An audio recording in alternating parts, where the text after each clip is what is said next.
2019. 2019. Yes. I'm always impressed, when people do podcasts and stuff like that. They've got that whole little here's the date and the time, and it seems so obvious, but it is a kind of virtual record, right? It's you're documenting time and space and what's happening. So we're gonna sit and breathe for just a minute, and just kind of tune in. We'll do a little brief meditation. You good with the fans? Everything okay? Yeah. Cool. Comfortable. And then we'll do a little check-in from last week as well. Yeah. So. I don't know if you wanted to ring the bell. And then we'll take it from there. Yeah, I am gonna ring the bell. Go get it. Thanks. Okay. So I'll ring the bell 3 times to begin and 3 times to close, and we'll just sit for a couple minutes, focusing on your breathing or just gathering yourself mentally into the space. However you feel like you need to do that. We can talk more about how to do that afterwards.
Just one sound of Om.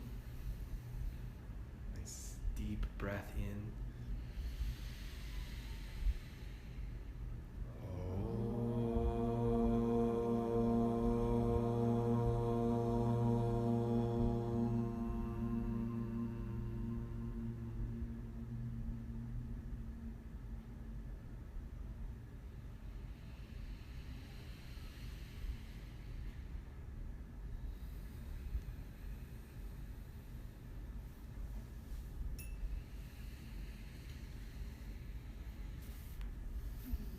So nice.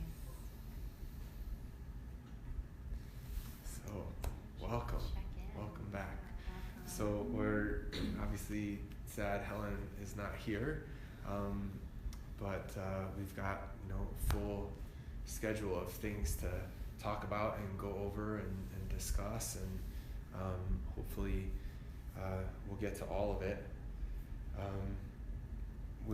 I think we'd like to just check in with you two to see how you experienced last Sunday, anything that was relevant, anything that was sitting with you for the couple days afterwards, or maybe you're already coming here, you have a burning question or something like that. So no particular order. There are definitely things Rachel and I feel like we wanted to go back over and clarify, but we wanted to see what you had to say first, or if there's anything else you want to share from your week. Yeah, just to kind of check in. So that was so polite of you, Cheryl. No, I was going to let you go first. Please, no, you go first. No, you go We can first. check in too. Yes, yeah.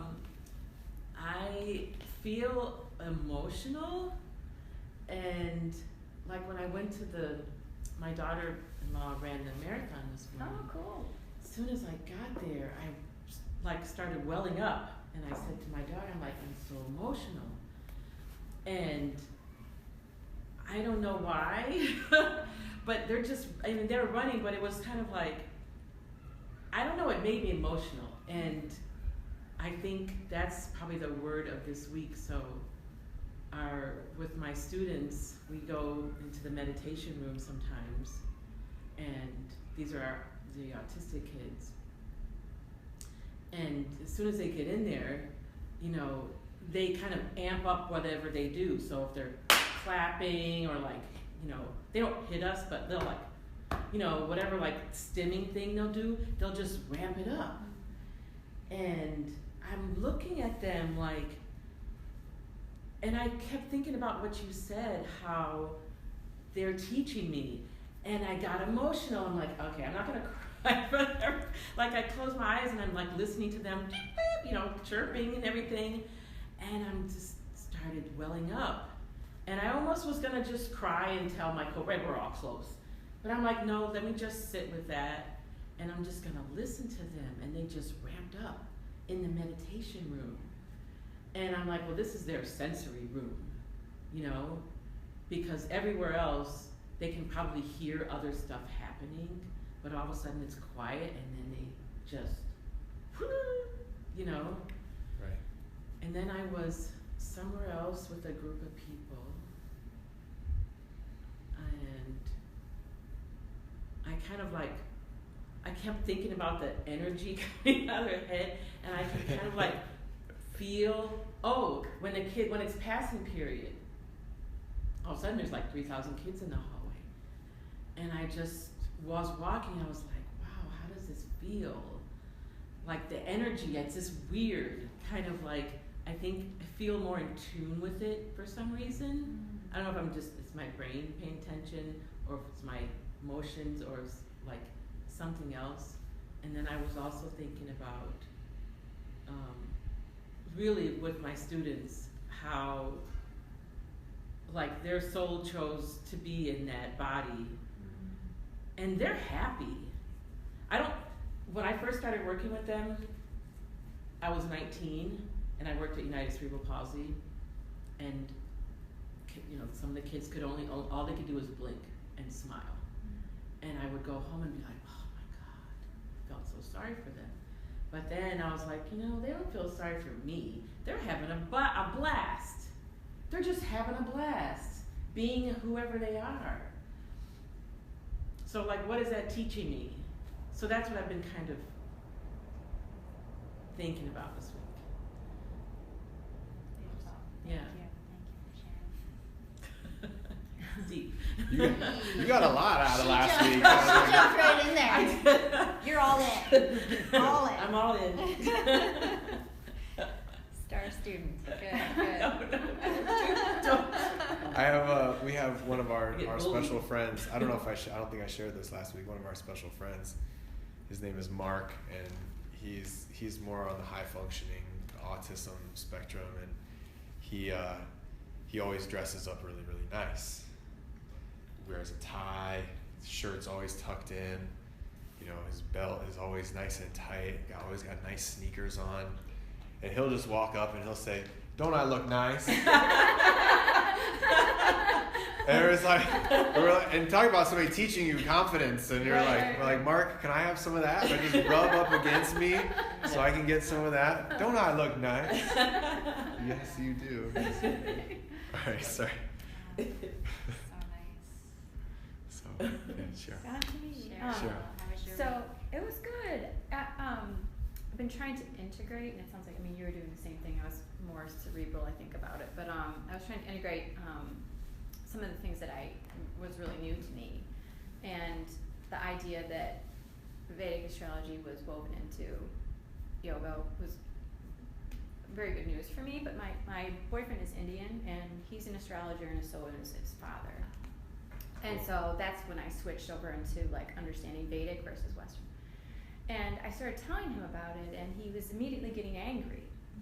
He's got it's strange to me. It was like very strange. I was like, this is happiness. And he was like, he's very precise about how Vedic should just be used for prediction. And his father has taught him that. And I guess a lot of Vedic astrologers feel it's so accurate that you just have to use it for prediction. And I'm like, that's not my sense of astrology or how I'm weaving it into anything. It's more like making you aware of energies and potentials and opportunities. There's no prediction of you're going to be right. You've predicted this. You've studied Vedic astrology long enough that you know exactly what will happen for that person. And he's very attached to that outcome being right. And so I'm kind of grappling with it because he's 27, and so his dad has been doing this forever, and his dad was his teacher. And so I'm sitting here going, he's very attached to what his father has taught him. And I'm trying to be respectful of that, but I'm realizing how different I believe than he does in terms of my philosophy of life and all these things. And so I was so happy that there's this guy that was into astrology. True, it wasn't Western, but it was Vedic, and I saw these similarities, but really at the heart of it, he doesn't see it there being free will. And that you're just a robot executing things that are being triggered from the planets, and I disagree. And so I'm grappling with this because it does not make sense to me that we would just be sent down here to be a robot to follow. It just doesn't make any sense to me. And so I'm trying to figure out how I feel about that, because that's really my fundamental lens of life, is that we're here to learn things. We have free will. We can respond well to an opportunity. We can let it pass, or we can really misbehave. And those three variables don't exist for him. It's big stuff. It's a big gap. And so I'm just kind of like not sure what to do with that. Anyway, so that took up a lot of my week. Good, thanks for sharing. Yeah. I did not know that about Vedic astrology, that it was solely meant to be used for prediction. That's their interpretation. I'm sure there's other Vedic astrologers that believe differently, but this is how he's been trained. Yeah, and there are a lot of, and that may very well be the more traditional way to approach it, and that some of the more modern Vedic astrologers who are kind of westernized, who went over to the Vedic traditions, they might, fudge with that basic tenet, and I think that's one of the challenges of tradition and then playing with tradition, and we certainly talk about that, and it's relevant to our yoga practice, and that there are traditions of yoga practice, of ways of doing the breathing exercises or ways of doing the physical asana, that you're supposed to do it this way. And there are certain, sort of more Western or modern physiology understanding about the way the bodies work, the way the joints behave, that you would say, no, you would never do it that way. You would never want to put that kind of pressure on that joint or support yourself in that way. So we try to look at the most anatomically sensible way to do it rather than what's coming from the tradition, So, and I think it's a relevant conversation to, just have always in the background, where does, if it feels like, okay, am I butting up against tradition? Am I in line with tradition, just blindly following that tradition, right? Not asking too many questions. I'm definitely for asking questions. I think we're very much all on the same page of saying, please inquire, right? Challenge the book, challenge the teaching. But the more you ask questions, I think the more you find yourself in situations and experiences to ask more questions. Right. So once you crack the book and give yourself the permission to say, yeah, I'm wondering about what are these beliefs that I've been taught that I've blindly accepted, where am I really attached and hanging on to, and how is this now being challenged in my relationships? And I think this is something that comes up a lot. Actually, it has come up in past teacher trainings. I know it came up for myself during my teacher training, was my relationship to my significant other, my husband, because I was studying in this way and he was not. And so there felt like there was a disconnect. How can I do this work and still be in relationship? And it takes some time, it takes just a continuous effort and application, and it will all work out as it should, right? As the Bhagavad Gita teaches us, the outcome will happen as long as we put the work in. But once we ask the questions, the universe goes, oh great, you're willing to ask questions? How about this? Ask some questions about this, Yeah. And then you come into that sensitive space where you really start to be so aware of the energies and of the discord and of the opposition. And then how will you go inside of yourself using the tools, the yoga tools, the techniques and studies to anchor yourself into, where do I really stand with all of this? What do I really think about all of this? What do I really, really believe because of my experience and my inner knowing? And then how can I be in relationship?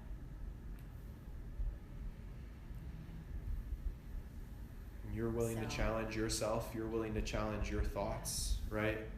And you want to certainly encourage other people to challenge themselves, right? So I don't know, right? If your partner is really beholden to the tradition, it might not be possible for him to ask certain questions, right? If there is no free will, that's a really dangerous concept in my mind. It's kind of like, if there's no free will, you're not even really free to ask questions then, right? You're not, so it's that's a whole, we can certainly touch on it if you want to, but I think it's an important conversation, and I think we can get clear on it fairly quickly. Were you going to say something, what Tori? if you're a murderer? Oh, it wasn't my fault. Then why even have a judge and jury? Does he not? Right. His father studies the charts of serial killers and says, yes, I can predict. He's very attached to that. This is a tool for prediction versus, a way to evolve. It's a completely different mindset. And I think that a lot of VJ, my boyfriend, he's really locked into that. He worships his dad. And so challenging ideas really challenging his dad. And so I think those two are really tightly bound. Right. So yeah, I'm so not helpful sure. for you to be able to see that clearly, right? and separate yourself from that. I would imagine. I don't mean to speak for you, but I would imagine. But it almost sounds like, we're jumping kind of ahead, but if I can say this. Yeah, sure. When we think about the Gita is really talking to us about working into, feeling into living fully into our life as it is designed to be. So there is a little bit of that, maybe that idea of the prediction, and almost he's coming from some of that background, it sounds like. And I don't mean to pick on him specifically, I'm just using it because it's, here at the surface, right? But that there is a certain dharma, there is a certain predestined sort of root of your soul, which is in this Hindu theology, right, and philosophy. And so what are the tools at which you're using to sort of maneuver your way through the life that you're living? So they're using the Vedic astrology to predict something that is already predicted. Right.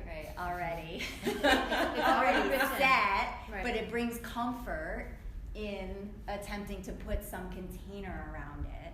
Yeah. The feeling that I get whenever we discuss it is like a lack of responsibility. Like, That's what it feels like to you. that's what it feels like to me, is like, why bother? I don't need to really try. Yeah. It's whatever will be, so I'll just sit back and wait for that astrological transit, and then at that point I can start working because the energies will be working for me. So it's like, Right. So that even the effort is really sort of ebbing and flowing. It's it's just being aware that those energies are going to come to you, and then you start working. So it's very, there's parts of it that I get, and I think working with their energies is fine, but there's this sense of, he said, what's the point, really? It's going to happen, so if I do this or I do that, it doesn't really matter because it's going to happen. And there's a sense of futility that I hear of like, you don't have personal power, these events are happening to you, and it is written, versus, okay, an event might happen, but depending on how you've evolved up to that point, is going to inform how you respond to that. You might be able to handle it and see an opportunity that you wouldn't have seen if you hadn't put work in leading up to that event. But anyway, so those are the types of conversations that we do have. It's beautiful. But it's fantastic, but challenging, frustrating. It's challenging because it informs his life view tremendously. So it's just And how do we live harmoniously with one another when we realize that there's such a difference of opinion, such a difference of, effort in our lives, or ways in which we're going to act, right, in any given situation, right? Whether you're going to go and protest, are you a protester, or are you somebody who makes some, minor change in your own life that feels like it's meaningful, but you're not going to go out and be among the big crowd to voice your voice in that way? Like, how are you, taking your action in your life, and how all of the pieces, all of our involvement and our efforts are really actually perfect as they are, is what the Gita is saying, right? They're perfect as they are. I'm just trying to focus on the commonality versus the differences, and that's the only thing I think I can do. Yeah. And just keep talking. And then also, like, we're going through The this Gita says, huge training, and everyone else around us, they're not. You know what I mean? So we're going to change a lot, and people around us are not going to change in the ways we are. For sure. So it's interesting because I was telling him I was reading, I can never pronounce it correctly, the Gita. What's the beginning of it? You can say the Gita, but the Bhagavad Gita. Bhagavad Gita. Yeah. And so he's like, oh, I've got an amazing version of that where there's this and there's these three components to it, and he's all in on this. But as I was reading it over the week in the homework, the things that were getting taught in there conflict with he's been saying about Vedic astrology. And so I was like, well, that's interesting. Sure. You've got this book, you're very happy with this book, but like you're not in alignment with it either. So it's interesting to me. I feel like I'm diving into his world and then swimming around, like asking all these asking questions, and that's what you should be doing. With regard to free will, there are certain things that we say, like you have free will to obey the law, right? You have, in the law we put with a capital L, or better yet we write T-A-O, as they would write the Tao or the Dharma, right? The root of those is the same. So you can either follow the Dharma or not follow the Dharma. And that's what the Bhagavad Gita is saying to Arjuna. He's saying you have to, so Krishna is saying to Arjuna, you have to do your dharma, you have to fight, right? So you're following your dharma, and you have a choice to follow that dharma or not. But what you don't have free will over, you don't have a choice about, is the repercussions of following or not following your dharma. If you follow the dharma, the repercussions are going to be harmonious because you're behaving in a harmonious way by following your dharma. If you choose not to follow your dharma, you're going to have mishaps and mistakes and missed opportunities because you're not in harmony, you're not in flow, you're not doing, quote unquote, what you're supposed to be doing. And that's kind of what we were talking about last week, of this sense of your own personal sense of purpose, right? What is my mission in the world?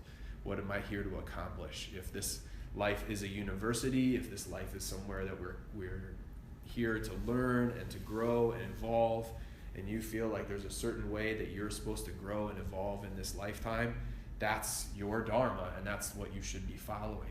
And if you don't follow that, you're gonna be like applying for the job and wonder why you didn't get the job, right? Why didn't I get that job? Well, you're not supposed to have that job because you're supposed to be, writing your book, right? You're supposed to be writing your screenplay. You're supposed to be, taking a teacher training and learning how to become a yoga teacher so you can help so many more people, right? So this is when you say, okay, I'm going to choose to follow my dharma. It seems like, okay, I'm just following what I'm fated to do, and then that's not really a choice at all, but it is a choice because you have the opportunity to, you can shirk your responsibility. You absolutely can do that, but then you've got to pay the price for doing that, right? And confusion comes in, I think, illusion comes in because we may be disconnected to what actually our dharma is. There's so much in the way of really, and we might even think that we have free will over what our dharma is, but we do not have free will over what our dharma is. Yeah. The dharma is the dharma, and then we have the free will, as Thomas said, of deciding whether or not we are aligned and taking right action towards the fruition of that dharma, towards living in the flow of that dharma or not. I think that's the biggest thing I learned this week, is what you just said and what you just said.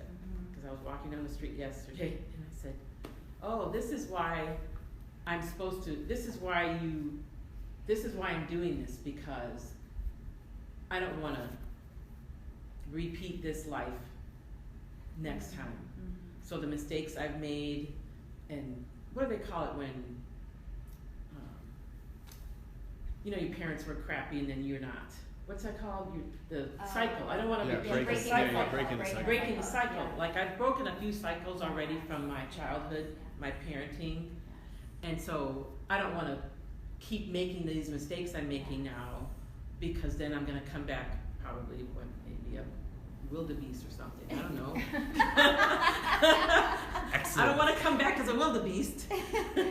I want to come back as something else better. So that's why I have to do these things. And it hit me yesterday. I'm like, oh, okay. It makes a lot of sense now why you better yourself. Because you want your soul to feel at the end of its life like it's ready to go. Right. We touched on this earlier as we were chatting. Right? This idea of being okay with yourself when you get to the point that you are ready to die. And you can say, why am I ready? Because I know that I lived my life the way I was meant to live my life. I feel good about that life. It was in alignment, it was in flow. And so that I can let this body go and I can be prepared to come back as whatever is next. Right. Unless you win the game and then you don't Unless you win the game and, right, exactly. Right. But then what you said about things getting in the way. Yes. So as I'm doing this, things get in the way. Yes. Like this happens at work and this happens at home and I didn't like this thing and I didn't like that thing. And so I feel like I'm going a little bit forward and then something brings me back. I'm like, oh my gosh, I'm starting over because this thing happened. Yeah. I said in class today, I don't mind if you don't mind me sharing, we did our practice, but we did tree pose, and then I took a deep breath and I made everybody do tree pose again. And then we did the next thing and next thing, and then when we got to the floor, we did bridge pose, and then we did bridge pose again, and bridge pose again, bridge pose again. And then we did seated forward fold. I took a twist and I went seated forward fold. And I sort of said, like, oh God, like you thought we were done with this phase. You thought we already did this, right? But the fact is, how did you do it? right? The opportunity to show up again, to realize that, did you have the thought of, oh, I'm going to do my forward fold and then I'm going to be done with my forward fold so that I can check that off and I'm going to go to the next thing. And then all of a sudden, here it is again. Okay, what am I supposed to learn from my forward fold today? Right? So that's how I integrated some of that idea of like, oh, here it comes again. Really? Right. I've often Right. asked myself of that, of things that happen in my life where I go, oh, really? I need this again? I thought, I didn't learn the lesson, but clearly I did not learn the lesson because it's right here again. And how now am I going to learn whatever that lesson is, get back into harmonious flow? Yeah. So all those opportunities, as Thomas and I say all the time, is, oh, now is your opportunity to practice yoga. Yeah. I have a question. Yeah. Is this where you want us to talk about the reading that we did, or are we gonna have a separate time where we talk about the reading? We're meshing it all together. That's a really great question. Focus. 'Cause I have a We're question. kind of recapping some of the reading from last week, and then we can move into talking about the reading that you did for your homework, you mean? Yeah. Homework. Yes. We're gonna talk about it? Yes. Yes. Yeah. Yes. Um, We want your question. And I think that's I think that's just as good as a segue as any. I mean, if you've got your binder open, we can look at our little itinerary for today, and I think we touched on this, the first two. So where we have the aim of yoga, and we did want to do a little bit of a definition of yoga with you. We sort of defined it last week, but just to have kind of like a formal working definition of what we call yoga, and then sort of comparing that with what we find in the Bhagavad Gita. These first two, God consciousness and how are you living and dying, Rachel just kind of touched on this. How are you you're living your life in such a way that you feel success in some way, that you have accomplished a mission of learning and growth during your lifetime, and that allows you a much more peaceful transition. Saying, okay, a life well lived allows me to pass a little bit more peacefully, and hopefully comfortably and not too painfully. But this idea that if your life isn't taken from a perspective of growth, of learning, if it's purely struggle and suffering and dog eat dog, rat race type of things, or if it's purely fated, right? If it's all just pre-written in the stars, I think the transition period of death becomes, somewhat vague and maybe a little bit terrifying. I think definitely not a little bit terrifying, but definitely terrifying. But certainly, it's not as constructive as it might be. We might say, at least that's how I feel about it. It doesn't serve that purpose, right? It could be morbid in some ways to say, okay, every day think about dying, and if you think about death, the potential for it to make you more alive, to make you feel invigorated. Well, I don't have forever. Let's seize the day. Let's go out and do something amazing. Let's study. Let's tell everybody how much we love them, that we care about, and let them know that we're happy to be alive, and do our best. Obviously, there are so many obstacles to just doing that. It's easier said than done. But that thought that one day I'm going to die could paralyze us, right? It could have the exact opposite effect of being a total, a reason to shut down, and to say I'm not gonna, I'm gonna stay in bed all day, right? What's the point, right? If I'm gonna die anyway, what's the point, right? Why do anything? So, just speaking again to this sense of purpose, right? And again, I'm just kind of reviewing what we were talking about last week. But if there are things that are coming up for you, and stop me and I just ask wanted to questions add, or if I yeah. can, in this moment, we practice the asanas and we end in Shavasana. And Shavasana, as I heard T.S. Little give a wonderful talk one time about viewing and utilizing corpse pose, as it is called, right, in the English translation, as the pose of deathing. And that as you lay there, this is an opportunity to sort of take stock for a moment, and we practice this every time we do our yoga asana practice. So we often say it's one of the most important poses to practice, and it is this pose where there's an integration of all that has happened up into this moment, and as you lay there and you consider, if this were the last moment, if I were to lay my body down, how comfortable am I in this moment? It's just one way to utilize your core pose. I don't recommend sharing that in your yoga classes right off the bat, because it will freak people out, as people are afraid of contemplating this idea of death, right? There is so much fear and discomfort around death, but to know that is part of that practice. Were you going to say something, Cheryl? I had just wrote down a lot of questions on my phone. Oh, okay. But it was like Good. directly Yeah. from the From the text. So it's Yeah, like we're good. kind of touching on things, obviously, that were Yes. in the Gita, but So I don't know let's the get in. appropriate I just actually no, we'll leave it alone. So let's look at let's look at the Gita. Let's look at chapters 1, 2, and 3, and let's just get right into it here. So, we talked about the first chapter, the despondency of Arjuna. If there's anything that you picked up, it's kind of, we talked about it being a little bit meaty, a little bit difficult because of all the names and the titles. Because it's mostly, I see so-and-so, and this happened, and who started it. the whole he blew his conch first, and I Yeah. really do struggle with the names. It's as if it just bounces off of me. I don't even take it in. Yes. And so I found myself through that section just skimming, not Yeah. really taking it in, because yes, that's all right. it's like it may as well. Can't even recognize it as a person, other than like the context of what's around it. It's just, it reminds me of this is one of the things I was thinking about too. Even like talking about yoga with other people is like with astrology. Astrologers, I think, lose sight of the fact that these terms they're using.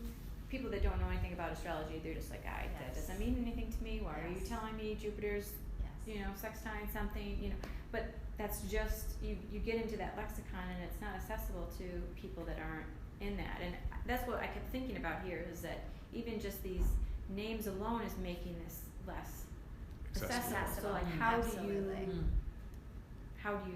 work around that? I don't know.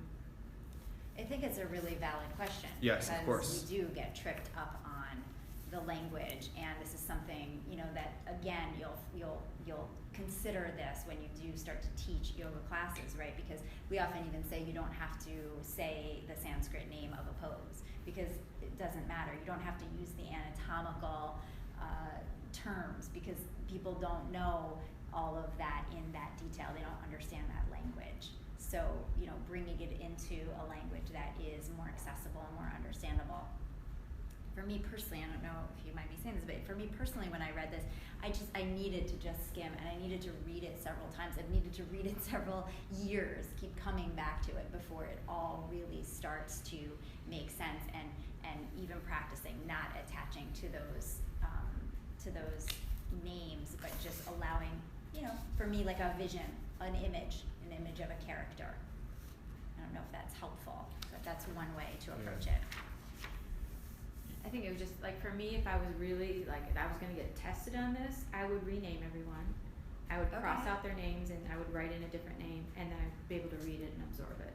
Right. But we weren't getting tested, and I was like, I don't need to go through that trouble. But that's what I would have had to have done for myself. Yeah, and you certainly don't. And the other context clue you can take from this is that Swami's commentary is sparse in the first chapter. He doesn't stop every couple of slokas and give you a new, give you a definition. He only really stops when there's, and explains something, when he's like, okay, now this is what Arjuna is saying, and he's giving excuses not to fight, and he's using all these kind of logical and very educated reasons for why you can't fight, but still Krishna has his ultimate reason about why he has to fight. And to me, that's really, those are the main points.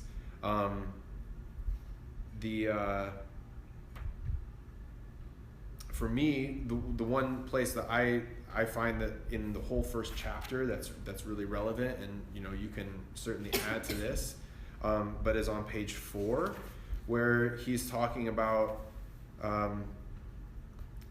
the things, Arjuna is like, I don't want the glory, I don't want any of this, I don't want any goods from this. And he says, so at 32, or at 31, I like how he said, I see bad omens. I see bad omens, Krishna. I can see not every.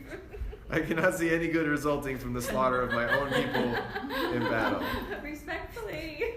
Yeah. Yes, exactly. Krishna, I do not desire victory, kingdom, or even pleasures. What use is there for kingdom, pleasures, or even life? Those for whom we might desire kingdom, enjoyment, and pleasures are here ready for battle, having renounced life and wealth. Before me are teachers, fathers and sons, even grandfathers, uncles, fathers-in-law, grandsons, brothers-in-law, and other relations. Though they might kill me, Krishna, I do not want to kill them, even for the sake of dominion over the 3 worlds, much less just for this earth. What pleasure would be ours, Krishna, by killing the sons of Dhritarashtra? Only trouble will come to us for killing these murderers. That's why we shouldn't kill the sons of Dhritarashtra, our own relatives. How could we ever be happy again after killing our own people? Though their understanding is clouded by greed and they feel no guilt about exterminating the entire family or showing hostility toward friends, shouldn't we recoil from such sin, Krishna, seeing clearly the troubles that follow the family's destruction? So, right,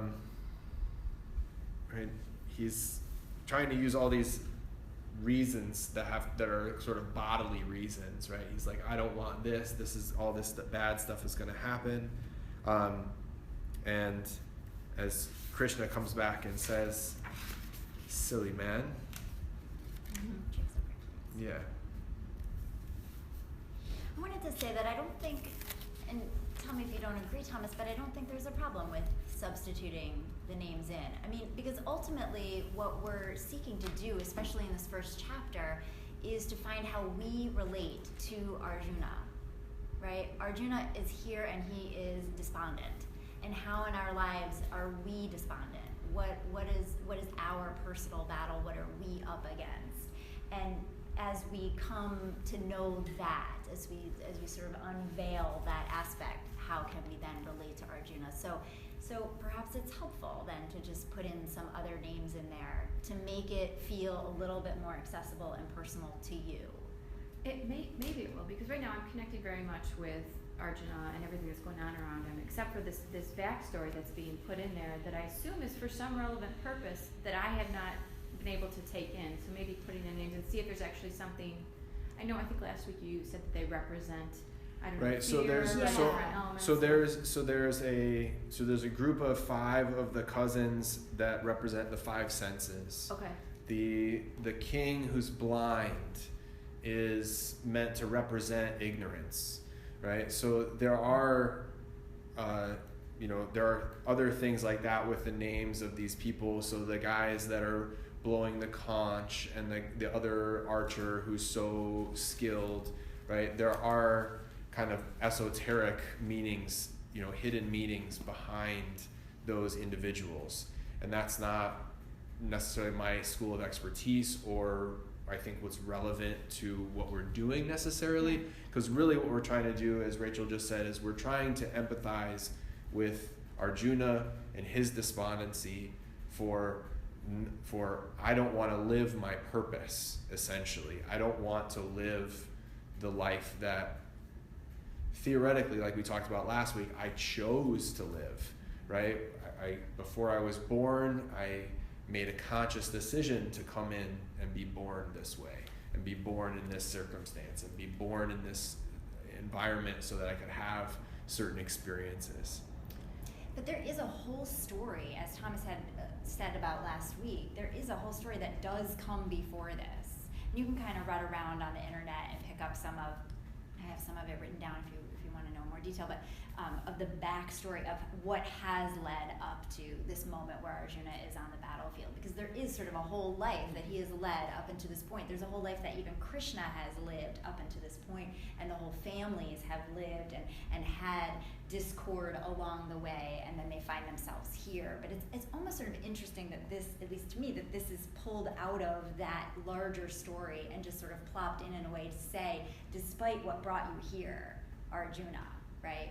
Despite what brought you to this moment of your willingness to look at yourself in this way that the Gita is asking us to do, what are you going to do now as you see it? How will you work with this moment, this information, despite what came before? Because we can get lost almost in the backstory. We get lost in being attached to what his family had done to him, what they did, and clearly the brothers, the cousins, they are stuck in the narrative of all the discord that came before it. They're really living in that reality. They're not in the same space that Arjuna is questioning and acting from. Am I explaining that clearly? Yeah, that's the section. Sense? That's the exact section I just read. That yeah. He's saying they don't care, right? They're happy to. They're desiring wealth and fame, and they want to win this battle. Whereas I don't even want to fight, right? So the question then becomes, are we empathizing with Arjuna? Are we looking at our own life from his standpoint? And we're seeing also that this is a kind of rock bottom situation, right? At the end of the chapter, he throws down his bow and he sits down and he's like, ugh, I can't do it, right? And that's, I venture to say almost everybody, whether they consider themselves a spiritual person or not, at some point you reach, you look up and you say, you start making promises to somebody. You start to say, God, if you get me out of this, I will do this. If you get me out of this jam, if you help me out real quick, I promise I will tithe and do all this stuff. So this is Arjuna's situation. He's at that situation, and I think this is also something that's echoed in a lot of different stories like this, that you kind of have to get to that place of, really being in the whole. I was watching Coco. Have you seen Coco? The movie Coco. You should definitely watch it if you haven't seen it. It's a Disney movie. It's so good, and it's a good time of year to watch it right now on Halloween. It's beautiful. It's a beautiful movie, but there's a whole scene where he's in a cave, right? He gets knocked on. He's in this cave, and it's like, it's part of like that hero's journey, right? It's what we were talking about last week. It's like it has to happen that you reach the dark night of your soul. It's you almost have to get to that point of being like, I give up. Just tell me what to do. I've tried my ego will to solve these problems. I need to, figure out a higher power or a more holistic way to understand my situation rather than just trying to do it my way. Right? I need to ask for help. I need to reach out to my community. I need to, or I need to connect spiritually. I need to ground myself. I need to center myself. But that's where Arjuna is. And I think you rightly said, we're trying to get with him, at least for the sake of the story. So my question is kind of backing up a little bit. Yeah, that's great. They've got these caste systems. Yes. And so he's in the caste that is the warrior caste. Yes. And so because he's got this warrior caste, he knows that his duty is to be a warrior. Right. And then you're born into that. So everybody in his family is supposed to be this warrior class. Okay. So for us, other people, that don't have that system of like, my father was an attorney, so I'm going to be an attorney and I'm in the attorney caste, or whatever, however you want to. I kind of want to back up and say, how does somebody figure out, and you kind of touched on this, how does somebody figure out what your duty is? How do you know if it's not being handed to you through your lineage? How do you figure that part out so that you can then comply with that. That's kind of where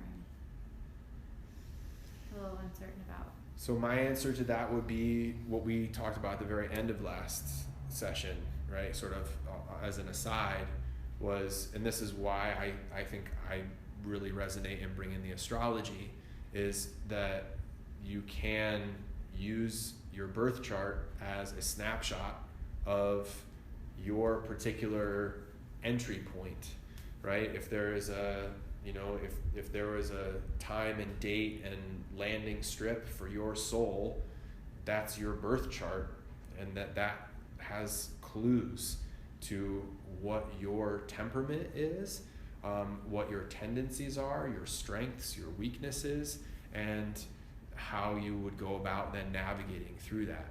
And it's all using the same language and the same terminology that we use in the chakras, right? And that's where, to me, the alchemical key is so helpful, because it translates, it functions as like your translator between the chakra system and the planetary system, the astrology systems, and also the element systems.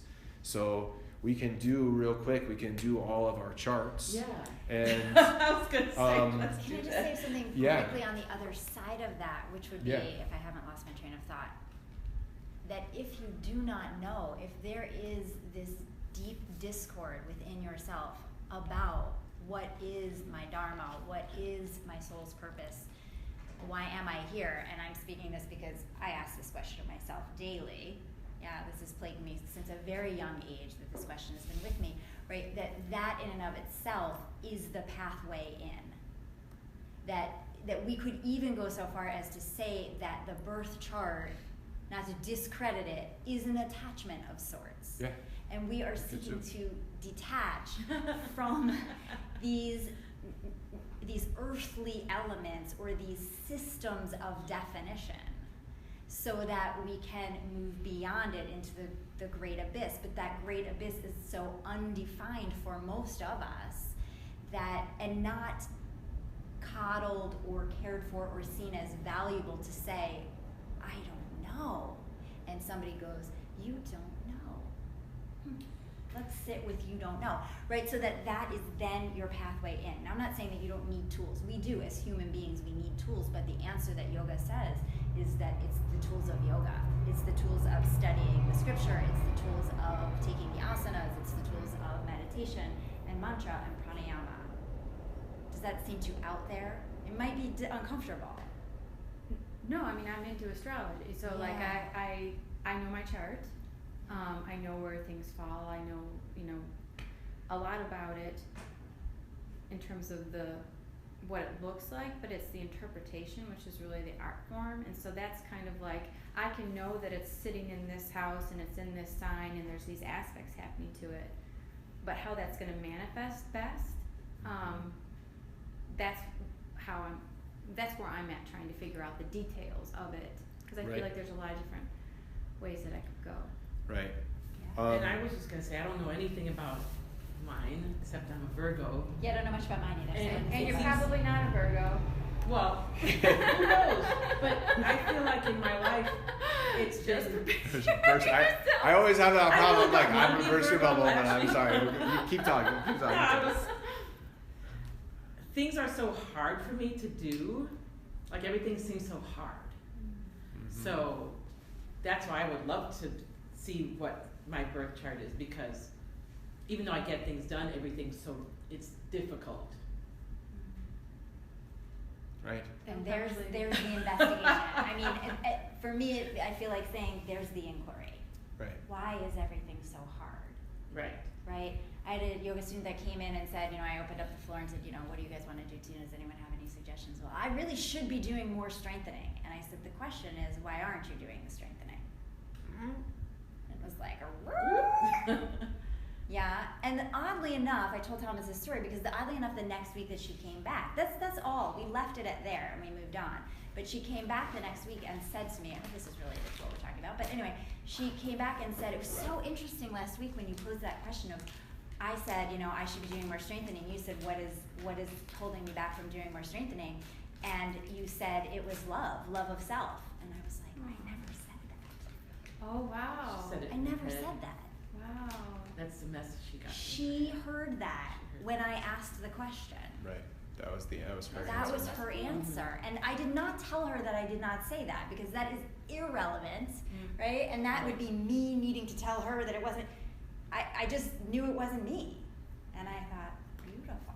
So that's why I say, right? So the question is that why is, not where is the answer, what is going to show me the, I mean, yes, what is going to show me the answer, but really that the answer is reflecting in you by saying, why is everything so hard?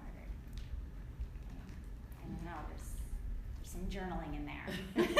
Your If you point like your to point is really journal. important, because we can only use things like astrology or any sort of psychological framework. The chakras are the same way. The chakras are a psycho-spiritual framework for talking about the different attributes of ourselves, right? We all have desire, we all have fear, we all have love, we all have skills, we all have consciousness and awareness, right? We all have these different attributes, and depending on, so you get into something like a birth chart, which is really complex, and you could say, okay, depending on where certain planets are and how they're relating in certain signs, you might notice that certain things in your life are difficult, right? That when you're trying to accomplish your goals, you generally meet with setbacks. So why do I meet with setbacks? You already know that you meet with setbacks. You don't need a chart to tell you that you meet with setbacks, right? So, or that things are challenging and things are difficult as you go through. You don't need something else to tell you that. And as Rachel's saying, you just say, okay, I notice a pattern in my life that when I go to accomplish certain tasks, those tasks are constantly thwarted, or they're slowed down, there's difficulties in some way. So that's my work, right? That then becomes what I'm meant to focus on. I'm trying to figure out and sort of solve that problem.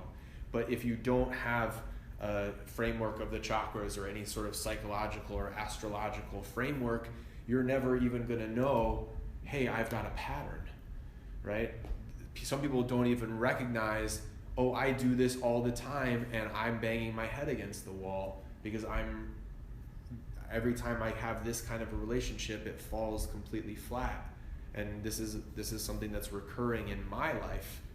It's not your life or your life, it's something that happens to me. So if I notice that, in the noticing is part of the solution, or it's the beginning of the solution. It's the beginning of that process of inquiry. Okay, how does this affect me? Why do I do this? And then meditation is a place where you can think on it a little bit more deeply and say, oh, I have, maybe there's something from my past, maybe, my first love relationship was challenged and I have, still sore feelings about that were totally unresolved, that I forgot about, repressed, and put back in the closet. And now in my meditation it comes up and I say, oh shit, that was my fault. Or whatever, I didn't make that phone call, and that was, I should have stepped in and said something, and then there's healing involved in that, but I don't need an astrology chart to do that. I don't necessarily need the chakras to do that. But if I don't accept all these different parts of me, then it's very rare that I'm going to accept thoughts that come up, and that's why people get scared of meditation, because then you have a thought that rises and you're like, holy shit, where did that come from? Oh. Yeah, I buried that in the backyard for a reason, so it would stay there. It comes up in asana too. Right, it comes up in all asana. of the techniques of practice. So someone just referred a book to me called The Body Knows the Score, or The Body Keeps Score. Yeah, Body Keeps the Score. Body Keeps the Score. So this is, I think probably a good tangential text. I haven't read it yet, but from what I know of it, have you read it, Tori? Yeah, I would not recommend it. Take it literally. Sure. Because it's written for, there's the two schools of thought. Like, it's written for people who've had like severe trauma, first of all. It's not light trauma, it's for like, you were in a war. Right, major PTSD. Major trauma. Right. So it's not just for everybody. And the second thing is, if we're living in the now, then the past is over. and our bodies regenerate themselves all the time. And so to say that my body's remembering this thing that happened, is it really my body that's remembering it, or is it my memory? And I know about memory from my daughter who's taking neuroscience, is that your memories are just, something happens and then you only remember the memory. You don't remember what happened. Right. And every time you think about it, you're remembering the memory of before. Right. It's like telephone. Right. Right. So so that book is right. a little Yeah, damning no, I was to damnation because of the thing. I see what you're saying. I was curious. I was curious about it because I was told that it's really well researched. That there's a lot of scientific studies about neural pathways and stuff regarding the book. It's still damning. But I think it's putting you into a box that's Right. going to say, okay, you're going to be this way for a long time. That's a particular viewpoint. Right. I think the reason it was recommended to me was for the sense that we say in yoga we store memories in the body, so that even though it is a memory and it's not the actual event, the body carries the trauma in the memory to some extent On a cellular level. Mm-hmm. So, and that was my understanding. That was why the book was being recommended to me. So I don't know if that And was your. I don't know if I believe all that. Yeah. So something Yeah. to explore, right? Yeah, totally. It might be somewhere that Yeah. you have some discord with. Yeah. Right. Yeah, for sure. Yeah. I have a question about Sure. Yeah. what you had said. Like, you're trying to figure out, why is everything so hard? Right. And without knowing the context, and you don't have to go into it. It goes back to your duty. Could it be that there's something in your chart that's just saying that it's difficult for you to do some things, or could it be an interpretation that maybe you're not in alignment with the duty, and that's why it's hard? Is Yeah, that right. what you were kind of saying before? Yeah, absolutely. That's what I was saying. So it's So what is that? discerning what that is. Yes. So, do you understand what I said? Kind You of. look at me like, okay. So perhaps there is something in your chart that just says, when it comes to, I'm just gonna say gardening, you're just gonna have a really hard time doing that. Things are gonna be dying. I don't know. Let's just say that's in your chart. Or it could be you're just not supposed to be gardening. Your duty is to be doing something else. And That's what I want to figure out. Yeah. Right. Yeah. Right. Yeah, we all want to figure that out, I think, which Right. is certainly Yeah. why we're here, Yeah. right, in community, which is why we are so fortunate to have this opportunity to say, okay, I'm going to sit with this stuff. I'm going to really study this stuff Mhm. because I have the means, the time, and the curiosity about all of this. Right. Yeah. Yeah. Yeah. And that's my struggle is being specific and figuring that out. But at the same time, I also feel we're bombarded by so many, like just say advertisements telling us what our duty should be. Right. We Right. should be very Yes. wealthy and living in wonderful places, and we should be going on vacations, and we should. I feel like we're constantly bombarded, or even your family could be saying you should be an attorney. That it's really hard to discern that And We duty. lose touch Yeah. with the essence that we were born here, the purpose that we were born into this life to fulfill. Right? We lose touch with that because of many of the interactions, and these are put on us by society, put on us by our parental units, our siblings, our friends, our experiences, and we can get really confused and distracted. And the yoga reminds us that to move into meditation, to move into a one-pointed place of focus, is how we suss out that which is not ours, that which is a distraction, that which is causing illusion, and so that we can sit and really feel into what is the message, what is the capital S self here in this moment. But this is like really, really hard to do. And it's called a practice for a reason, right? It takes lots and lots of practice because we need to make new grooves in place of the old deep grooves of patterns that have occurred in our lives in various ways, so that we can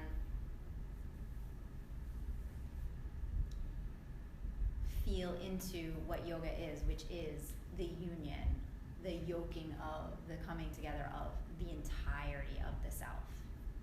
And we are fragmented by the life we're living. How fragmented? Now yoga is saying, well, you have a say over this. You have a say of how fragmented you become in any given situation, so that you can come back to the center.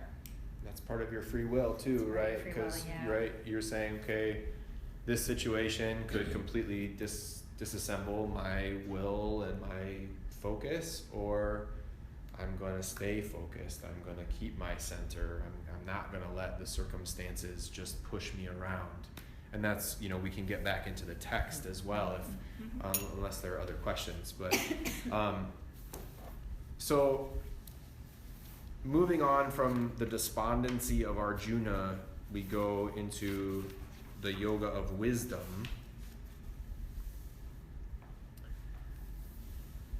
And I think what I'd like to do is read the whole chapter in boldface, and then we can go back. Is that all right? If I just read this really, I don't want to say really quickly, but briefly. Sanjaya said, when Krishna saw Arjuna overcome with sentiment, despondent, eyes blurred with tears of despair, the blessed Lord said, from whence arises this shameful and cowardly dejection, Arjuna, which at this dangerous moment bars the way to heaven? Yield not to weakness, it does not suit you. Shake off this petty faint-heartedness. Stand up, scorcher of foes. Wake up. Arjuna said, O Krishna, how can I ever fight with the venerable Bhimsa and Drona, who are worthy of my worship? It would be better for me to live as a beggar than to kill these great souls who have been my teachers. Even if I were to kill them, my enjoyment of wealth and desires in this world would be stained with their blood. The sons of Dhritarashtra stand before us. I do not know which would be better, for us to kill them or them to kill us. If we slay them, we won't even want to live. I am weighed down with weak-mindedness. I am confused and cannot understand my duty. I beg of you to say for sure what is right for me to do. I am your disciple. Please teach me, for I have taken refuge in you. I do not see any remedy for this deep grief that parches my senses, even if I were to achieve prosperous and unrivaled royalty here on earth, and even over the heavens. Sanjaya said, after speaking this way to Krishna, the Lord of the senses, Arjuna, who is the terror of his enemies, said, I won't fight, and became silent. Then, O great king, so this is Sanjaya speaking, right? Krishna seemed to smile and spoke these words to the despondent warrior in between the two armies. There was never a time when I did not exist, nor you, nor any of these ruling princes, and neither will there ever come a time when we will cease to be. That which is embodied experiences the body's childhood, youth, and old age, and also in time acquires another body. This does not disturb one whose mind is calm. As the senses contact the objects of the senses, feelings of heat and cold, pleasure and pain occur, Arjuna. These sensations come and go. They are impermanent. Patiently endure them, great prince.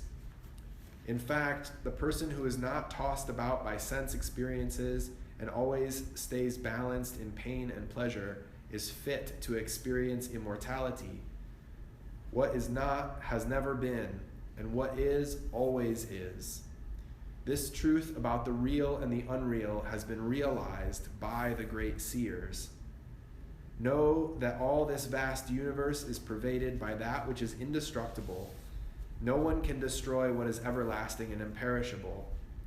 The indwelling one is eternal, indestructible, and immeasurable. The bodies of the indwelling one are impermanent. Therefore, Arjuna, whoever thinks that Atman, or the self, does the killing, or can be killed, misunderstands. That self doesn't kill, nor is it ever killed. It is not born, and it does not die. Unborn, eternal, and ancient, the self is not killed when the body is killed. Whoever truly knows the self, indestructible, eternal, birthless, and changeless, in what way should such a person kill, Arjuna? Who would be killed? Just like casting off worn-out clothing and putting on new ones, that which is embodied casts off worn-out bodies and enters others that are new. Weapons do not affect the self. Fire does not burn it. Water does not wet it, and wind does not dry it. The self cannot be pierced or cut. It cannot be burned, moistened, or dried. It is endless, all-pervading, stable, immovable, and everlasting. It is said to be unmanifested, inconceivable, and immutable. Knowing this, there is no cause to grieve. Even if you imagined Atman, the self, continually taking birth and dying, even then, mighty Arjuna, there is no reason to grieve. All right, I just want to stop there. He keeps on going. Whatever is born is undoubtedly die. Whatever is dead certainly will be born. You should not mourn what is inevitable. Do not grieve for anyone, he says. So after the maybe the 10th sloka, after he says, I won't fight, Krishna says, there was never a time I did not exist, nor you, nor any of these ruling princes, and neither will ever time when they cease to be. So what does that mean? I assumed he was just talking about them as souls versus a manifestation of the soul. Right. Right?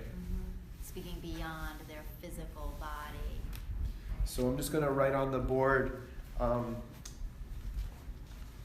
the word prakriti, because this is a word that will come up in the sutras and certainly will come up in here. So P-R-A-K-T-I.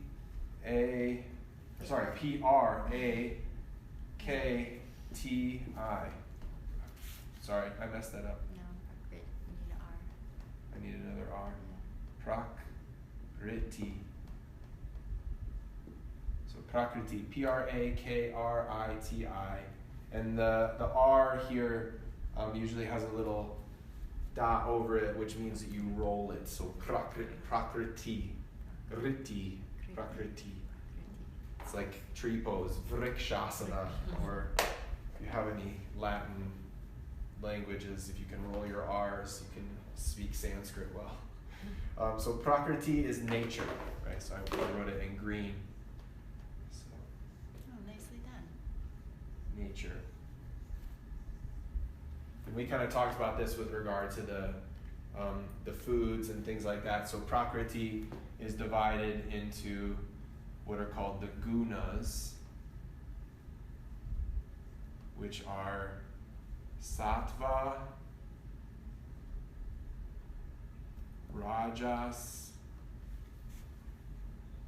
and tamas. So rajas is sort of the active or fiery principle. Tamas is kind of the inert or earthly principle, and sattva is sort of the serene or the heavenly principle. And the play, and they'll say the play of prakriti is the interaction of the gunas. So these three forces are, constantly moving around. This is cardinal, this is mutable, and this is fixed, right? If you were to go into the astrology. So sattva is the cardinal form, rajas is mutable, and tamas is fixed.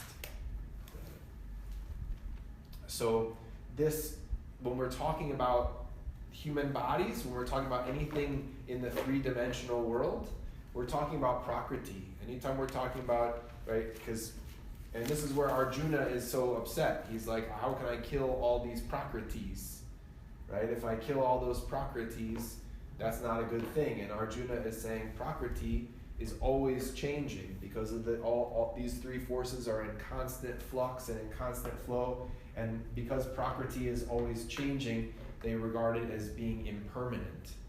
And you should allow this to flow, right? By Arjuna not doing his dharma, he's not allowing prakriti to happen, right? He's not going with the flow of nature and his dharma. So he's disrupting or hindering the flow of prakriti, and therefore he suffers. And this is just to put it in context what we were talking about just a minute ago. So right? Prakriti is all things that change, everything that is changing. Right. Right? Prakriti, anything that is impermanent. all things in nature are dual. This word duality, I think, is, learn it, love it, embrace it, look for it everywhere. Where there's up, there's down. If I say go left, that implies that there's a right that's possible, right? If it's cold, there's hot, right? Everything is, in that way, the dual world is relative, right? We can go to extremes. We could talk about, when we were talking about the nature of free will, right? We can sort of, I like the way you said it, some situations you can show up to fully, or some situations you can kind of shirk your responsibility, right? And some opportunities you just miss completely, right? Some completely surprise you. All right, so sorry, I just wanted to pause for this for the Prakriti definition, and he's always talking about right. That's what's changing. But beyond Prakriti, the Purusha or the Atman, the supreme Atman, so that which is embodied experiences the body's childhood, youth, and old age, and it also in time acquires another body. This does not disturb one whose mind is calm.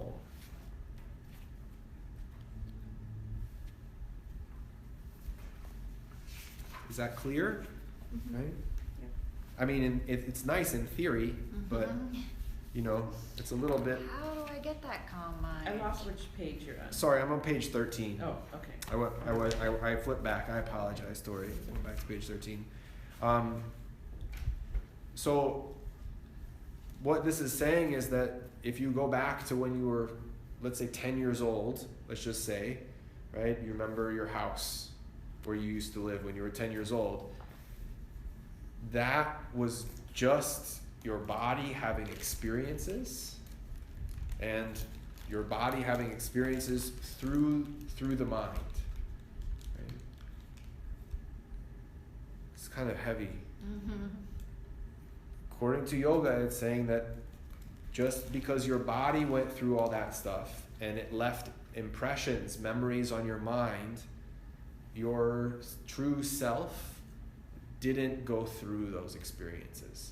It didn't have those experiences because the capital S self is not able to be cut by a sword or burned by fire or dried by wind. So anything that can happen to the physical body does not happen to the soul. The soul can take lessons of what happens to the physical body. It can take experiences and information, adapt and do new things, but ultimately what happens to the physical body it does not affect the soul, does not affect the spirit. Any thoughts? Right? So this next shloka is helpful. As the senses contact the objects of the senses, feelings of heat and cold, pain and pleasure occur. Right? So they're not denying that. Right? They're saying when I touch something that's hot, I get burned. These sensations come and go. They are impermanent. Patiently endure them. In fact, the person who is not tossed about by sense experiences and always stays balanced in pain and pleasure is fit to experience immortality. Right? Something good happens to you, you get excited. Something bad happens to you, you get depressed. Right? We say, no matter what happens, don't get excited and don't get depressed either. Right? And that's kind of this was a really hard one for me to swallow in the beginning. We say, well, I'm practicing yoga because I want to be happy. I'm practicing yoga. I'm practicing yoga because I want to be peaceful. I'm practicing yoga because I want to be in a better mood, right? I'm ornery and I have a short temper. I need to do some yoga. And then I'm speaking very personally right now, and I need to fix some things in my life. I got to practice yoga, and then all of a sudden it says, well, don't be happy, right? Because happiness is just the flip side of sorrow, right? And that I don't want to get too attached to the states of being happy, because there's always that duality. There's always that you're always going to pay for it some way, right? And it still is a challenging thing for me to reconcile. Okay, when I have a really, really good day, I'm not saying, okay, tomorrow's going to be a crap day, but I also have to say, okay, what is the cost of having this kind of a really, really high feeling, right? That when things go back to normal, just to the mundane existence, I might feel a little bit low in comparison to how high I felt. I taught a really great yoga class and everybody was really happy, and I could tell everybody was super blissed out, and I'm like, yes, that was awesome. I hit the ball out of the park. I did a really good job at my job today, right? Aced it and all that, and that feels really good. But then I know later on I'm gonna feel like, oh man, the next yoga class I teach is gonna be like, oh, that wasn't as good as yesterday. Right, I didn't live up to my expectations, right?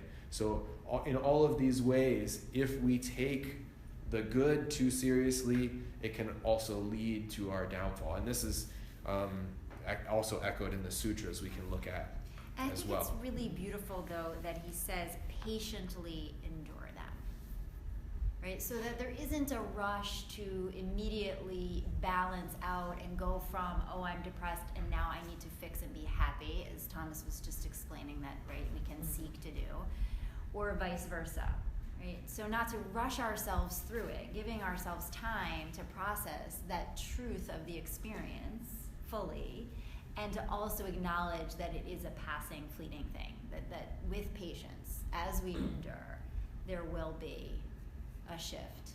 Right. Yeah, I don't know how I feel about that one. Know how you feel? Yeah. Because we're here to live and experience things, and part of the things that you learn from pain, you learn from happiness, you learn from all these things. So if I'm trying to steer the middle course, I don't know how I do that. Right. So I would say we're not trying to avoid the painful or the pleasurable, right? Okay. No, it's simply knowing that when something quote unquote bad happens, or when something quote unquote good happens, that's only the play of nature. It's only Prakriti moving, right? It's just the objects of the senses, to put it in this terminology, the objects of the senses, which basically means everything, is acting upon your senses, which means the way you experience, right?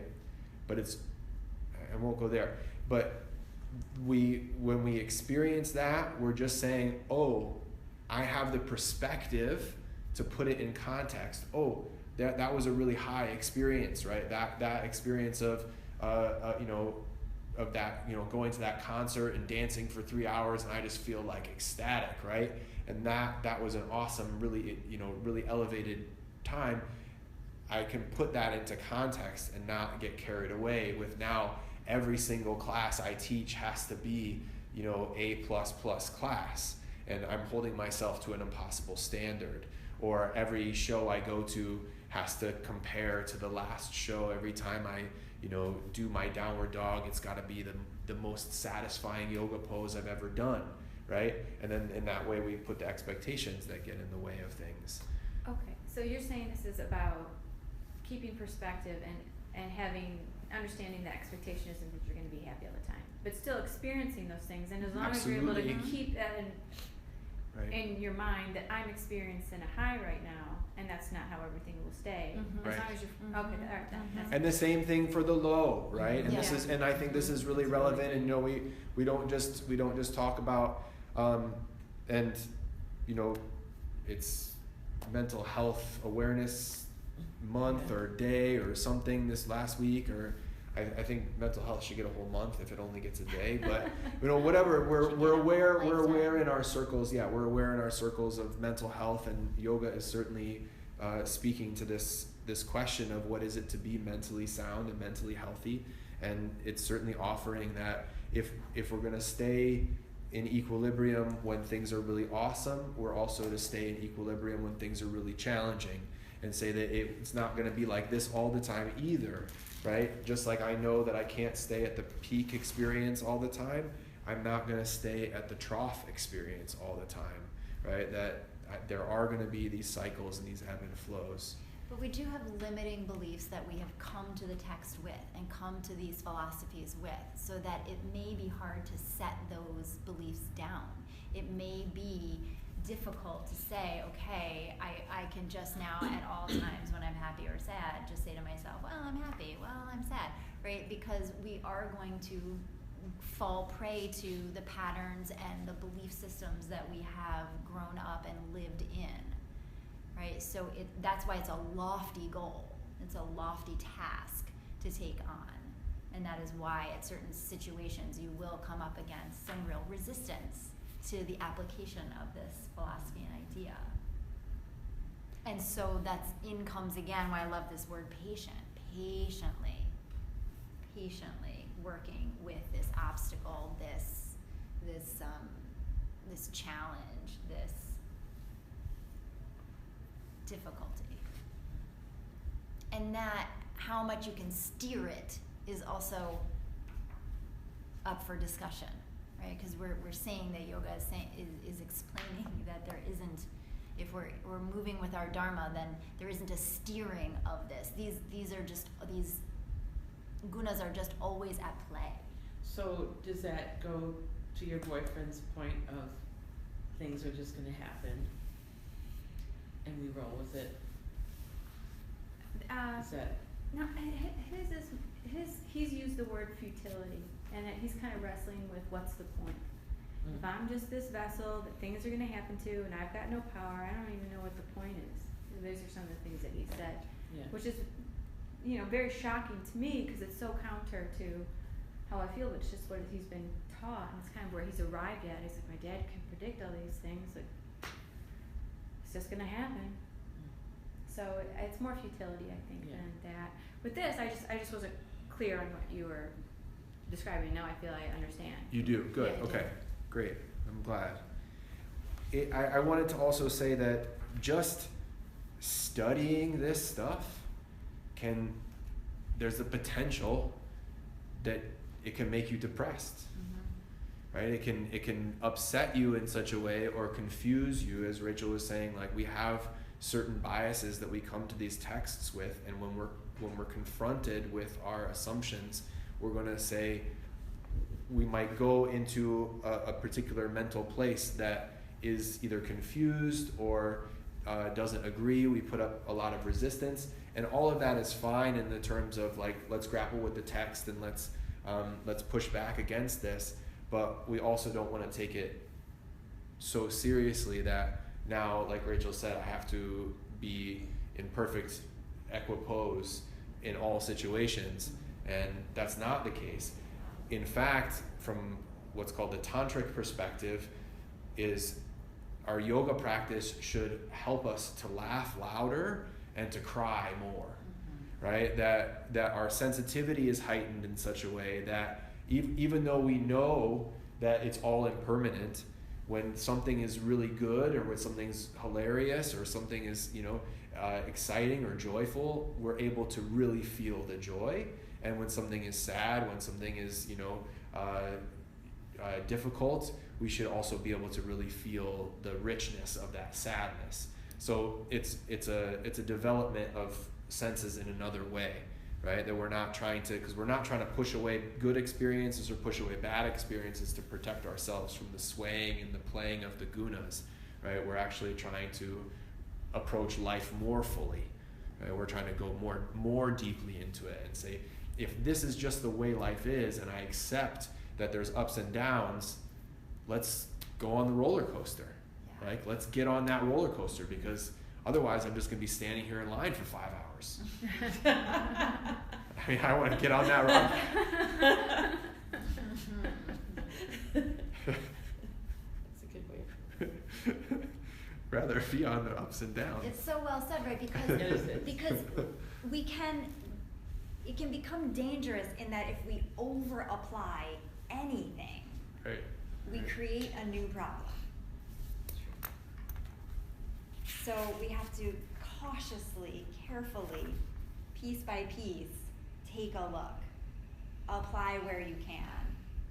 And as you've experienced, right, even just going out into the hallway at your school, you suddenly, with this just one session together, had all this understanding of the fact that there's a ton of energy in that hallway, beyond just the little Prakriti bodies that are running around, but there's more there than just meets the eye, and that you're sensitizing yourself to that, and now you can live in a more harmonious, integrated way with those beings. And sometimes when there's no one in the hall, because they're so wide, I get like almost anxious, because I don't know why. And then all of a sudden when everyone's there, I'm like, oh, okay, it's weird. It's a weird feeling, like, to go from like 3,000 to nobody. Sounds extreme. 9 times a day. Yeah. It brings 9 us right back periods to a that day. duality. Right back Yeah. to duality. I mean, I almost want to like put a camera in the hallway and speed it up, because then you'd see like nobody and then a rush of people and then nobody and a rush of people. It's just Right. this like weird kind of dynamic that happens all day long. For me, when I was reading this, I just kept thinking of attachment. Mm-hmm. Yes. Getting attached to things. And I think that's one of the things that I really do struggle with. Yeah. And I am a fighter by nature, and I'm struggling with letting go of this attachment for stuff. And I feel like the more I fight it, the more it gets manifested in my life. Just quick example is like one of the things that my friends and I joke about is that if you want your life to change, become Cheryl's friend, because like I will befriend someone and they move away, and it has happened over a dozen times, and these will become like, I don't like getting to know new people. I'm enjoying getting to know you all, but it's a little threatening to me. Like I have to make myself vulnerable, and I don't enjoy doing that. So once I've got somebody in my fold, I want to hold on to them and be like, I've got enough people now. I don't need anymore. I've got my little group. So the fact that life keeps taking them away is telling me that I have to get more comfortable opening up and attaching to people and bringing more people in. And I'm, trying to surrender to that. But at the same time, I'm standing out and looking at it going, this is really a trend that I see for you. This is something you need to, accept. And I think I'm still wrestling with that, because I want that attachment, but I can't be attached to anyone. And I think we like life, or maybe our families or whatever, teach us to fight. Oh, fight for this, fight for that, fight for love, fight for your job. And we're always like fighting for things. Right. And then when really life, like you said, it's just 50-50 all the time. And I feel comforted by when I hear this, because I've heard this a lot. And every time I hear it again, I'm like, oh my God, thank you. Yes, it is a roller coaster. It's gonna, today sucks, then tomorrow's probably gonna be better. So it doesn't depress me at all. I'm like, oh, that's right. This sucks right now, so something good's around the corner. Right. So. But when you're applying it to your life, for some people, it can feel, and I say this now more as, we're in a conference of teachers and soon to be teachers, right? Have that certification. You say, I have a fairly good grasp on this material, and then you go and you share it with somebody else, and somebody else takes it and they're like, I haven't ever looked inside at all. And somebody starts looking inside and they're like, what, good experience or just as difficult as bad experiences? And how does that all work out? And that can be traumatic in some ways for some people. Mm-hmm. But I'm glad that it's soothing to you. I find it very soothing. So sometimes I make the assumption that it's going to be soothing for everybody. Right. So I think that's also why I'm sharing with the fact that it's been my experience that I share some things with people and they're like, yeah, well, that's just traumatic. And I don't want to think about things like that. It's wise to know that side of it, because I think that is how it ends up, it can end up showing up in your yoga classes when you are teaching, is that, so interesting to see that there is a particular student who goes to the bathroom at the same time during every class. Avoidance, right? There is somebody who is, going to do a completely different pose than what you're doing in that moment, and this is manifesting, right, in action, this underlying principle. And for us to know that these discomforts in the exploration exist is really important, so that we can create a safe space for each and every one of our students to explore it at their own pace, on their own timing. It seems hard because you just don't know what people's buttons are. You don't know what their wounds are, and you're trying to navigate best you can through talking to a room. You don't, and I think it comes back to language, right? So that then you're really careful about the types of language that you choose, the words that you choose, staying in a positive realm, right? Because there is an energy to the words that you choose, the words that you say, and so language can be a really powerful component. It's a crucial factor. It's and crucial. We're not trauma informed yoga in quotes, but we are trauma informed yoga, right? I mean, what we're talking about is understanding that, yes, there are varying differing degrees of trauma, right? Being in a war, or early childhood abuse, things like that are real deep traumas versus, I got in a car accident yesterday and it was only minor, right?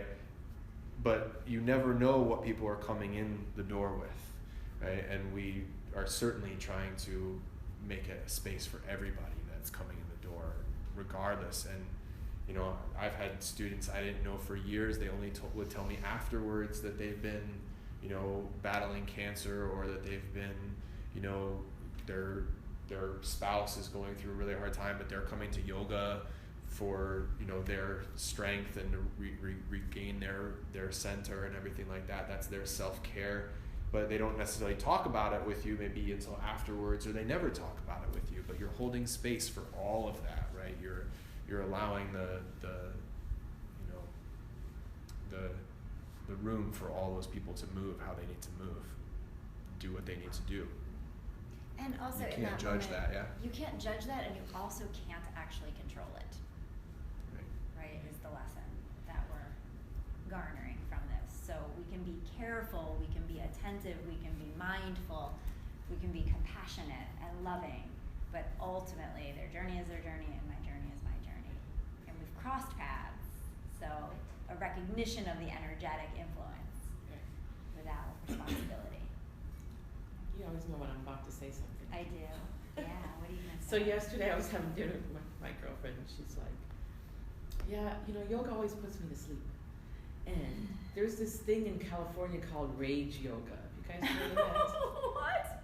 Rage That yoga. sounds crazy. So you go in and you scream and yell, No. you get it all out, and then you have a beer afterwards. No. Yeah. I was No, like, that what? doesn't sound. It's like, what? But it's like getting, they're getting their emotions out. It's Yeah. primal therapy. Yeah, Right. Yeah. Have you heard of this? Primal I have therapy? never heard of this, but It's I can't coming imagine this it way. making It's me coming feel out better. east. Be on the It's lookout. coming out. It's way. It's on its way. It's Making its vlogging. way. It's making its way. So Tori, we can get on the action early. We're gonna have rage yoga on Friday nights. Right. With drumming. Yeah, with drumming. That's a good idea. But there are, I mean, that is, there's, whatever it's called. It's called, it's called primal therapy. Yeah. There's, It's like extreme that- chanting. is that B.F. Skinner? I can't remember the behaviorist that came up with this. Well, to your friend, I would say, Yeah.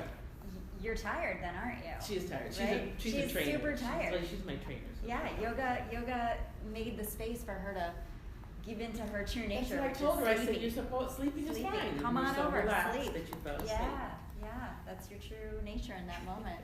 Oh my God. Are you gonna do rage yoga?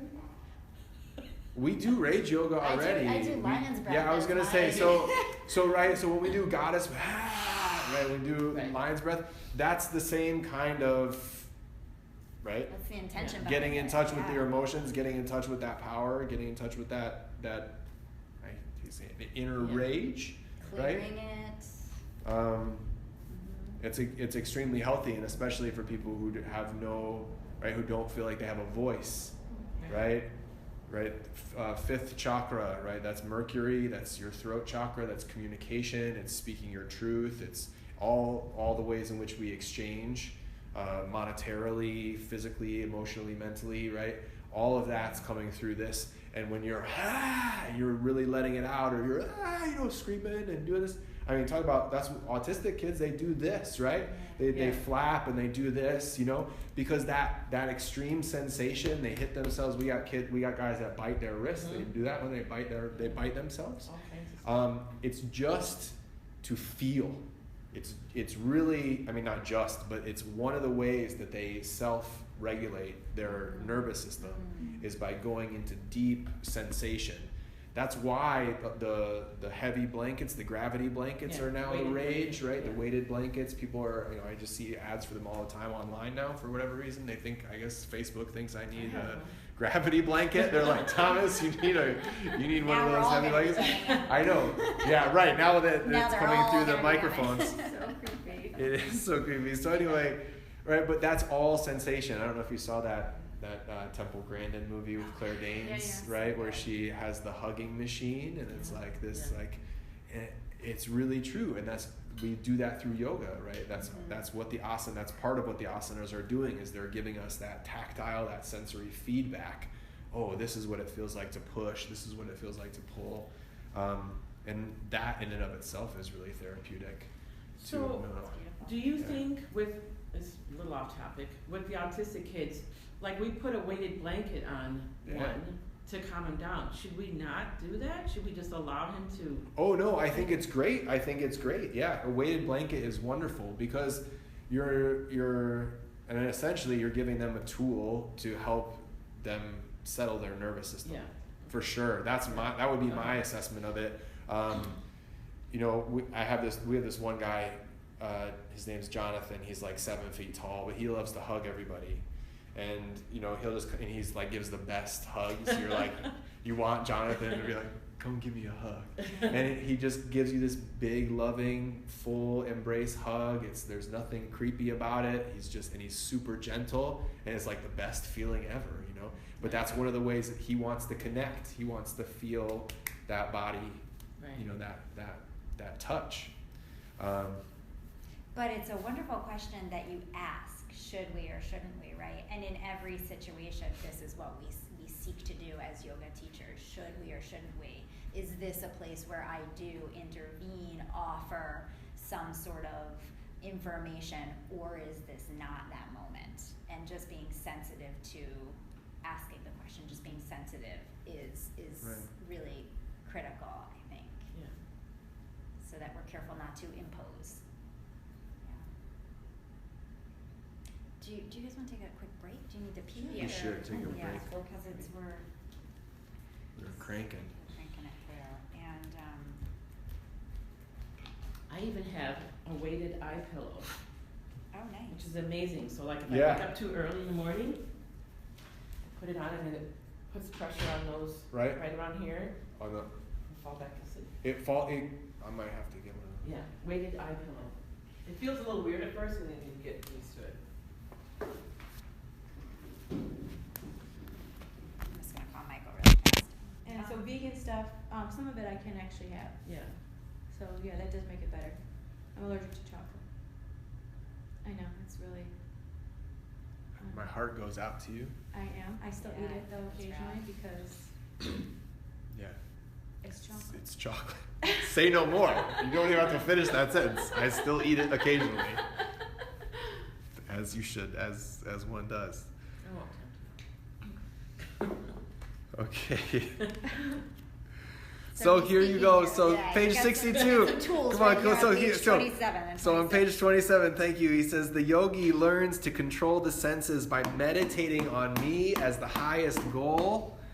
As the senses come under control, the yogi's wisdom becomes steady. From brooding on sense objects, attachment to them arises. Out of that attachment, personal desire is born. From desire, anger appears. Anger confuses the thinking process, which in turn disturbs memory. When memory fails, reasoning is ruined, and when reason is gone, one is lost. I mean, this is gold because he just gave you the progression from your balanced state all the way into chaos, right? You went from thinking about stuff, the thoughts turned into desires, the desires turned into anger, the anger turns into confusion, the confusion turns into lack of memory, and you can't remember what, right? You can't remember God, you can't remember your spirit, you can't remember the true self. You get caught up in the ego conversations, you get caught up in the I, me, mine mentality or the lack mentality. There's not enough for everybody to share. There's not enough for everybody to have what they need. So I'm going to take what I can. And this is the, he outlines it beautifully, that sort of downward progression from, sort of the heights of non-attachment and sense withdrawal all the way to you're creating problems for yourself and other people. So it's also a nice sort of hierarchy, right? That anger is below fear and desire.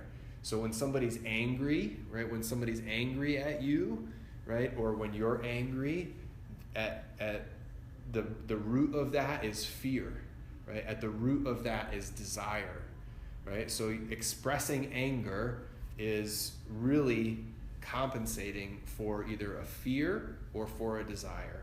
Right? The desire is I want this and I'm not getting it, so I'm going to lash out. The fear is I'm not getting it and I'm never going to get it, or I might not get what I want. Right? You're in the line at Hune and they have one croissant left, and you're like, oh, somebody's going to take that croissant, and if somebody takes that croissant, I'm going to, right? That desire makes you angry, right? You're like, all of a sudden here I am, I'm brooding, I just went to go get a cup of coffee and I'm pissed because I really don't, and then nobody takes the croissant, and your blood is, your blood pressure is high just from that one thing, right? And it all started in your head. Yeah. My page numbering is not identical. Okay. So can you say the number? Yes, the of thing course. you're It's doing? those, that is 61, 62, and 63. Okay. And I'm saying this also for the benefit of the recording. I am going to type these out and, give you a little bit of a study guide to kind of go over and I'll give you the sloka numbers instead of the page numbers. Okay. So that's helpful for me to know. All right. So we can go on. That was kind of the extent, I think, of what I had made notes on.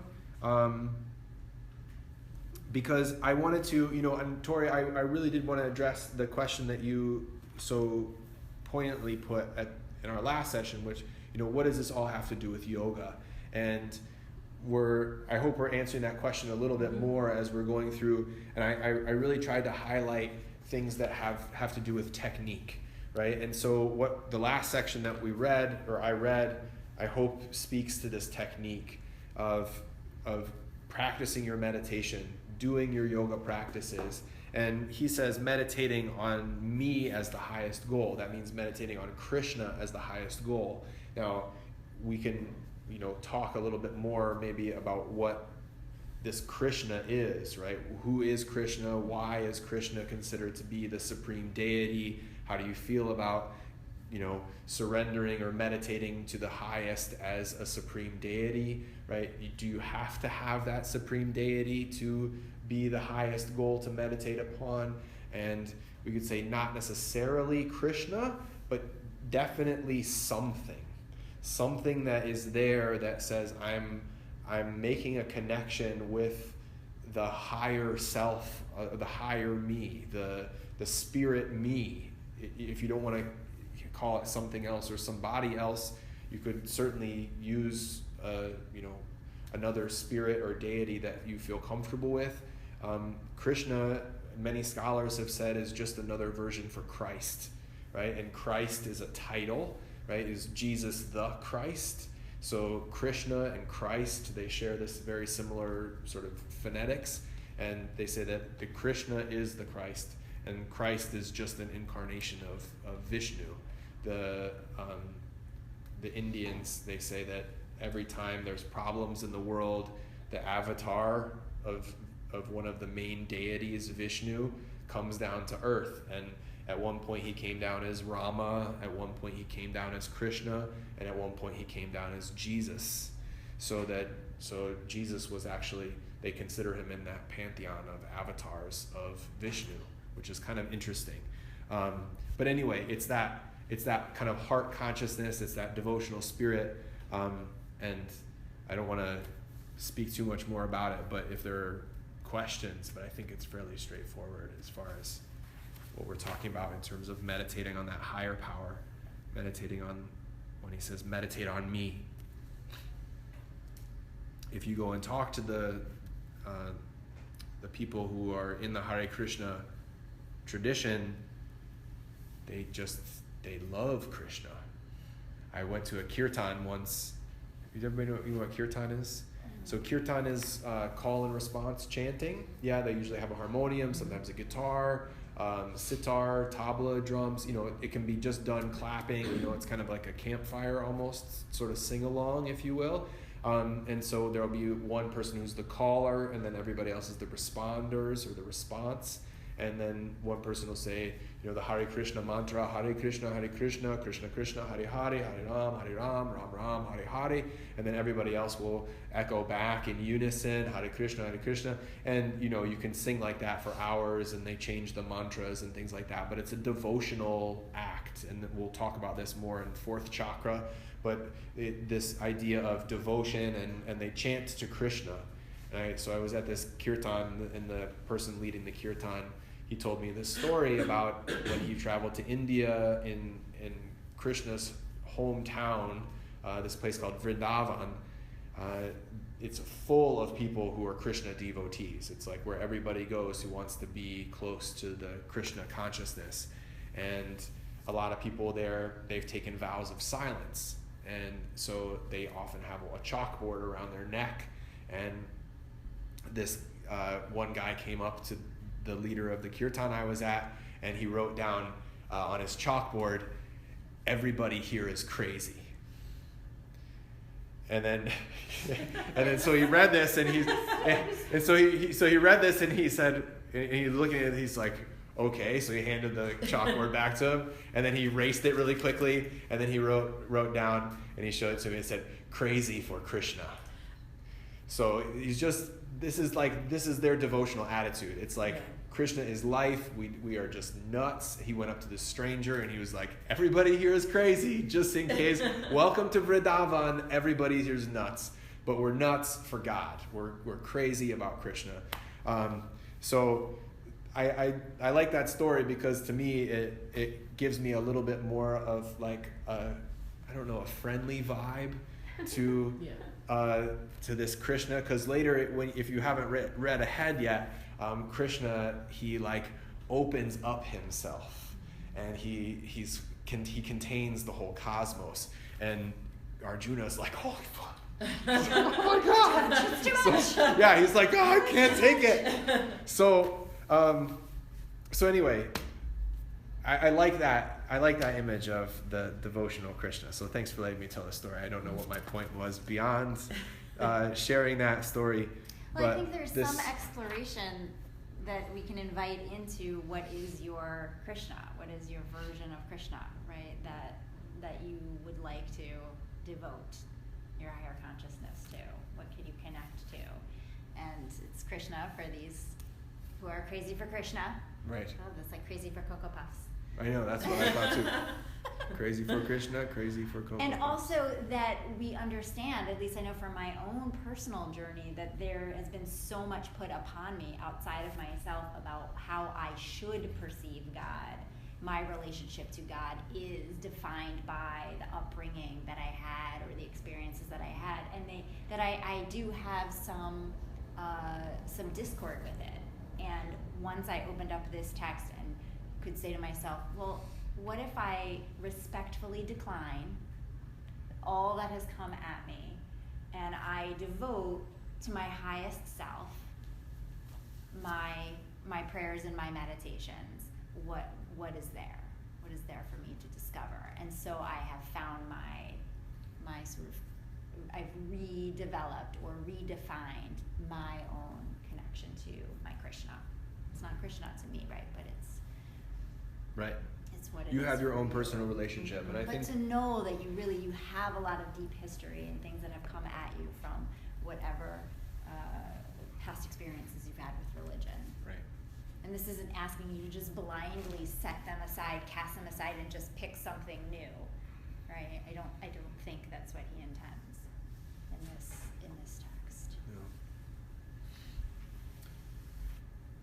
Finishing chapter 2, the yogi who is, 64, page 28, the yogi who has disciplined the mind and has control over the senses can move about amidst sense objects, free of attraction and aversion, settling more deeply in tranquility. So we were talking about this earlier, right? You can be in the world but not of the world, right? You can move through the hallways at ETHS when they're all a bustle or completely empty, and you are the same in both circumstances. In that tranquility, all sorrows fall away, because the discerning intellect of a calm mind is soon secure in equilibrium. There is neither wisdom nor meditation in an always changing mind. Without a meditative, one-pointed mind, there is no peace. And without peace of mind, how can anyone be happy? And this is where, again, he's giving you direct instruction in the practice of yoga and meditation. He's saying focus on one thing, right? Bring your mind to one point, and in that you will have success. Like a ship tossed helplessly about by a gale, a mind is subject to the roving senses, loses all discrimination. When the senses are completely withdrawn from the sense objects, Arjuna, the mind is poised perfectly. What seems night to others is the state of awakening for one with a mind thus disciplined. What appears day to others is as night to the sage who knows the self. All right.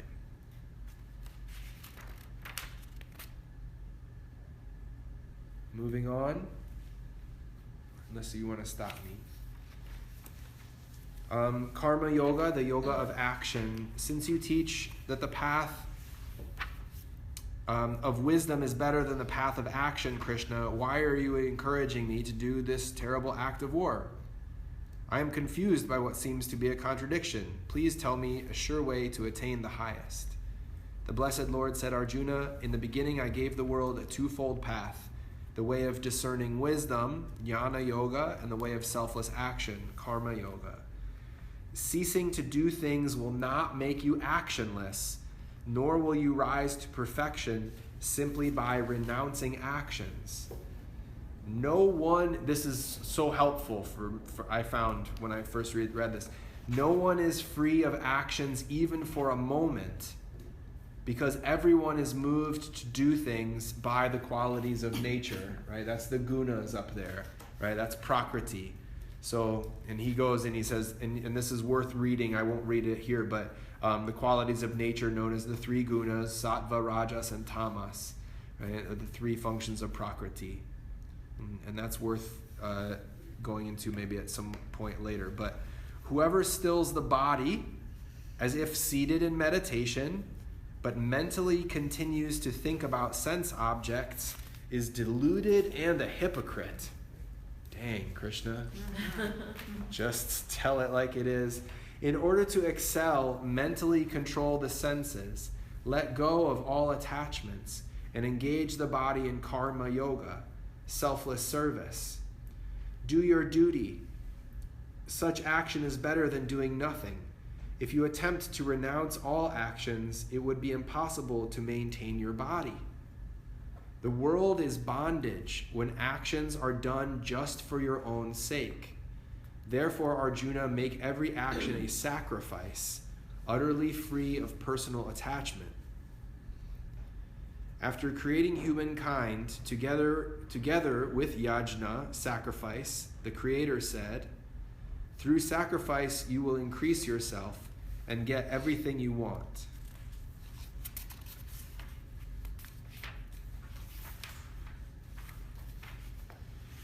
Through sacrifice you cherish the gods or the devas, and they cherish you. Thus, loving one another, you reap the very highest.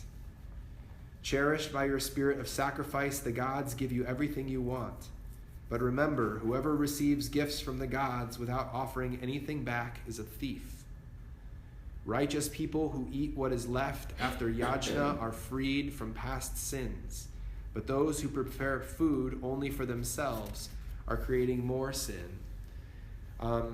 This is an interesting sloka because in the yoga tradition, when you prepare food and you offer it to God, you then eat the food. It's considered to be consecrated food.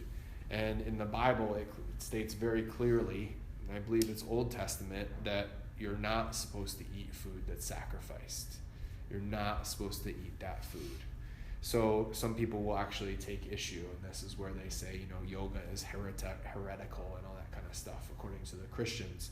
But in the yoga tradition, when you make a meal, you pray over it or you offer it, and it's often a kirtan or kind of a spiritual gathering, they will put food by the altar and you do your chanting and your mantras, and then everybody gets to have a little bit of the food because it's like spiritually charged. It's like good karma food in effect.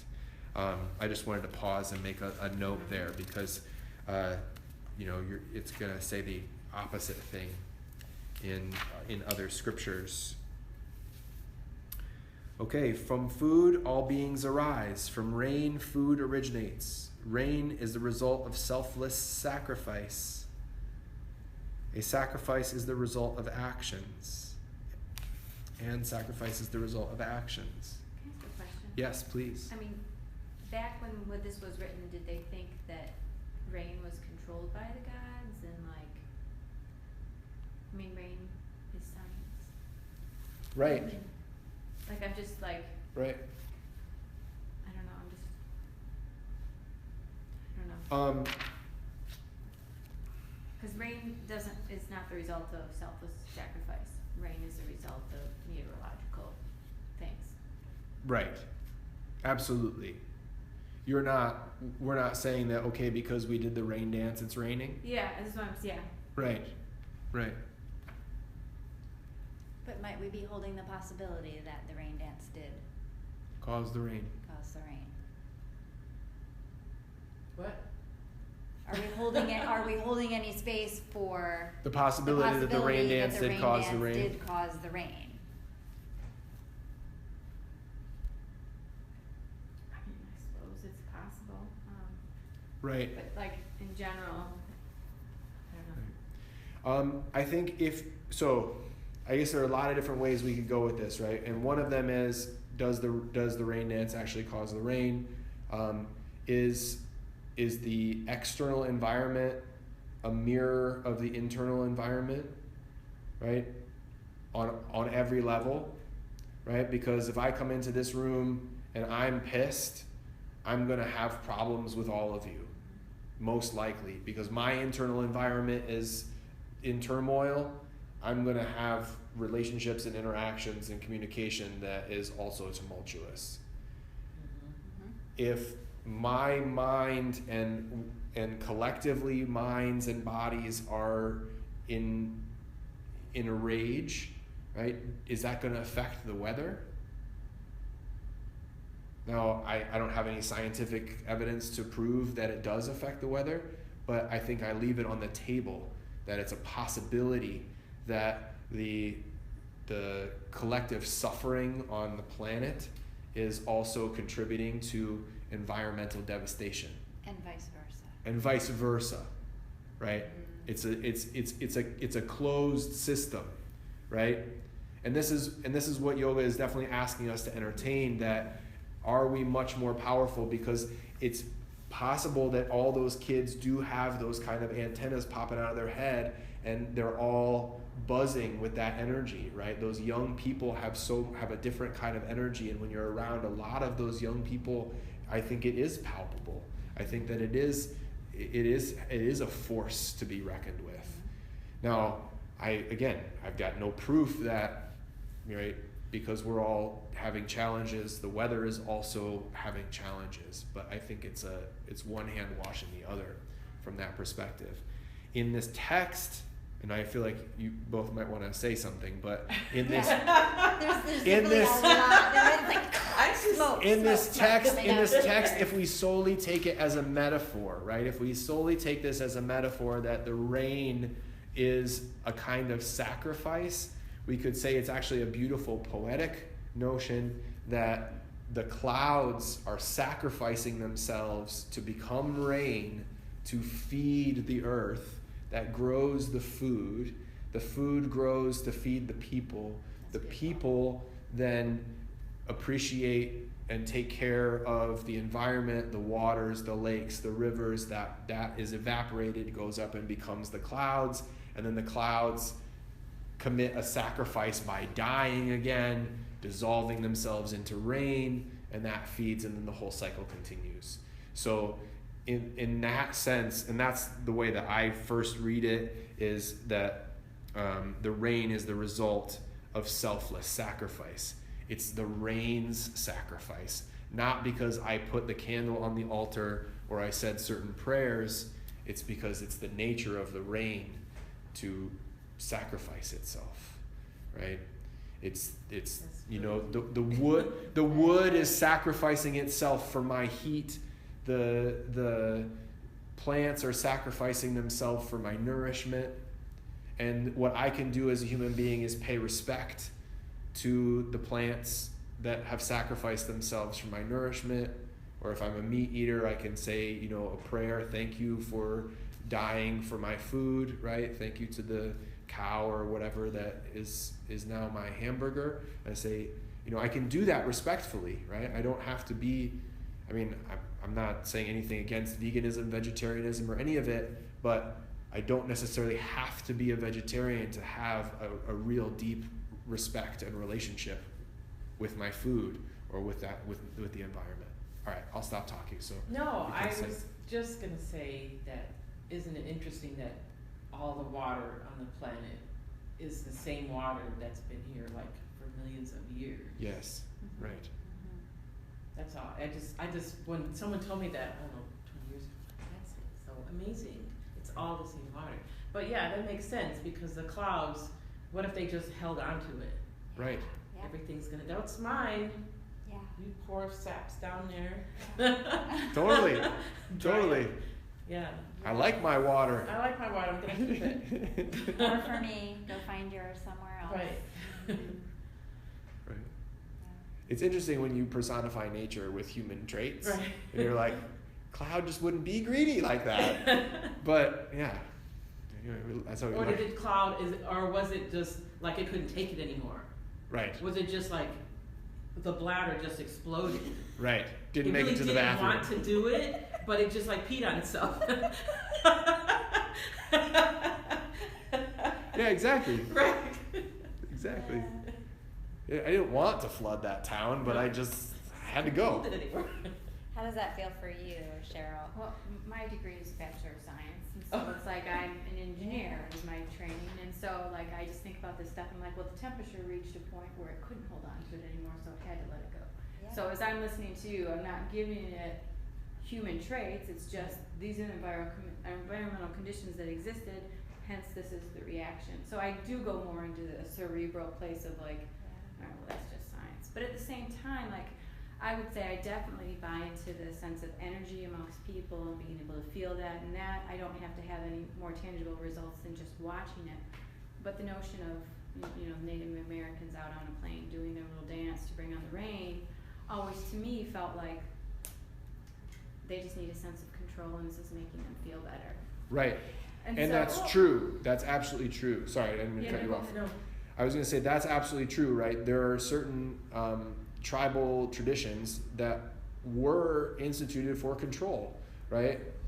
There was no rain, there was no game, there was no feeling of control to give, right? There was still an elite class, right? There were still the elders, there was still the shaman or the medicine woman, right? There were still these kind of like upper class type of people, even within a tribal community, that knew that certain people were going to start getting restless if we didn't do something that appeared like we are in control. Like we've got access to communication, we've got the access to the gods, I can do this. And then you have all kinds of shamanic traditions where through, different plant medicine and things like that, they could, or through meditation, they could have visions where they could say, oh, it is going to rain in a couple days, right? We know that, they have they take their ayahuasca or their whatever for extrasensory perception, and then the shaman comes back and says, no, I do know where the buffalo are.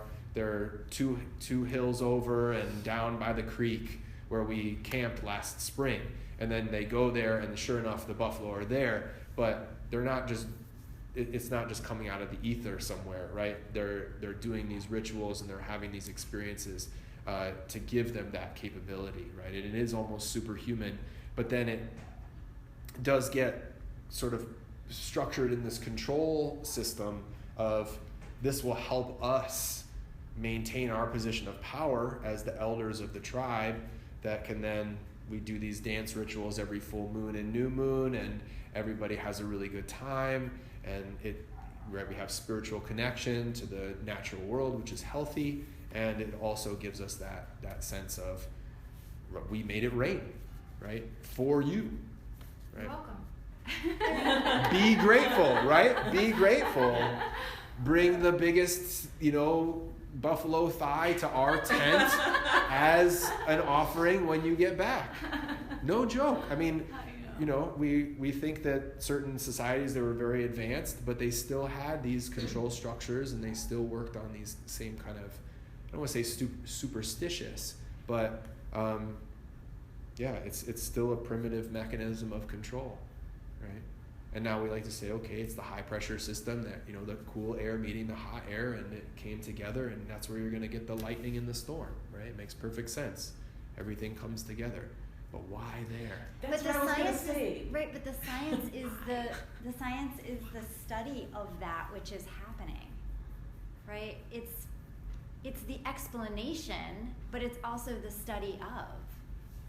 Right. So why is that? Why are the clouds up there in the first place? Uh-oh. That's what I mean. Like, yeah. Mm-hmm. Because I love science too, and like I took some biology classes. The more science I learned, I'm like, oh my God, how is this even possible? Like the more it's miraculous. Well, I think the whole thing, and I think nature is an amazing thing, but it feels like for me, just where I'm at, it's a bridge too far to think that if only the people in Africa danced a little more and prayed a little more, they would have rain. That's not what I mean. I mean, like, I'm going past like the why. Right. That's an excellent point. And why is the blood going through? Like, how did this happen? Like, where did all this come from? Right. And why does everything work so well together? It's beautiful. Yeah. No, I appreciate it for sure. But your point is very well taken, right? Mm-hmm. Because you could get into like a victim blaming kind of dynamic where you're like, well, you just didn't dance hard enough for the rain. And I think everybody would agree that that's patently ridiculous, right? It's your fault that it didn't rain. Well, really? I mean, that seems a little bit far-fetched. But I think we're, leaving certain things on the table, that there are certain questions that are not definitive. We've got good answers as far as things go, And then there are other things that I think we were open to leaving open, if that's okay to say. I don't want to speak for everybody. And you don't have to, put anything beyond the sort of more poetic understanding of what he's talking about, the spirit of sacrifice, right? Yeah. That there is this, everything in nature kind of gives, right? I like that, yeah. I think that's something that we can take from it. Everything in all the trees, they're constantly giving their fruit, their shade, their oxygen, right? All of it, and really not asking for anything in return.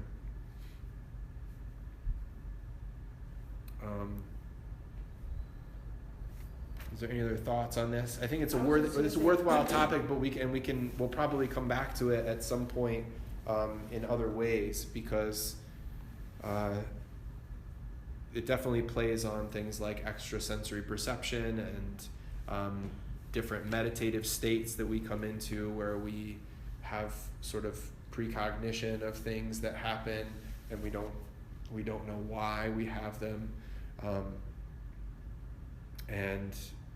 I think it's important to stay open. I think it's important to stay open to the possibility anyway. It's important to ask these questions, because this is exactly why we study this text in this practice, because the questions are worth asking, and that each and every time you come back to the Gita and you come to your mat and you come to your meditation, there'll be new connections, new realizations, new understandings. And so we have to be so careful, at least I know I do for myself, and even as one of your teachers, right, that there isn't a forced learning or coming to an understanding in this moment. That's okay. It doesn't have to happen. Your question is absolutely valid, and to be there is really brilliant.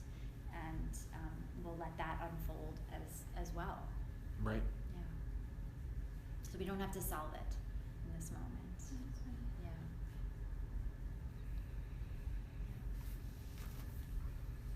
Yeah. This speaks to what we were talking about on number 16 on page 42. We were talking about free will. So he says, anyone here on earth, Arjuna, who does not align with the revolving wheel, sacrifice, action, God, sacrifice, but instead chooses to waste his or her life delighting only in the senses, lives in vain. Whoever delights in the self, the Atman, finds satisfaction in the self and is centered in the self, surely has no further duties. Then at last there is nothing to get by doing something, nothing to lose by doing nothing, and no dependencies on anyone for anything. Therefore, always do your duty without attachment. If you do things without desiring results for yourself, you will experience the highest state. King Janaka and many others reached perfection through karma yoga, the path of selfless action. In order to guide others, you too should follow this path of action. Whatever a great person does is followed by others who set their standard by his or her example. Arjuna, there's nothing in the three worlds, earth, astral, and celestial planes, that I ought to do, nor anything for me to achieve that I have not already achieved. Yet I continue to do things. If I ever stop doing my continuous work, Arjuna, everyone would follow my example in every way. If I stopped doing, the worlds would perish. I would confuse all species and cause the destruction of all creatures. The unenlightened do things with attachment, wanting some results for themselves. An enlightened person does things with the same zeal, Arjuna, but without attachment, and thus guides others on the path of selfless action.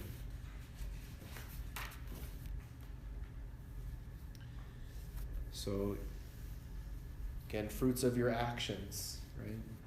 This concept, okay, right? You still do things, but you say, I am not the doer of these actions. Right? There's something else that's passing through me, that's acting through me, or I'm acting for the sake of everybody else around me who is God, right? I see God in all things. I see everyone as the same, beautiful, harmonious nature. I see everyone as the same dance of the cosmos, and therefore by serving you and doing things for myself and my family, but I'm not hoping to get some kind of great accolades or rewards for my actions. Right? This is selfless service. This is karma yoga. Right? Renouncing the fruits of your actions. When we do our sun salutation, and in the last position we bring the hands down to the heart, and then we let go, and then we start again at position number 1, and we say, well, position 1 and 12 are the same. Why did you let go, and why do you start fresh? This little gesture of letting go speaks to this idea of the karma yoga, of selfless action. So even though I'm doing my sun salutations and I'm helping my own physical body, I'm doing that action without attachment to the results of the action. So it doesn't mean that I'm not getting more flexible or stronger by doing the actions. I am getting a benefit, but I'm also doing my practice so that I can teach other people. I can be somewhat of an authority on teaching because it's something that I've embodied. It's my experience. I'm speaking from my experience.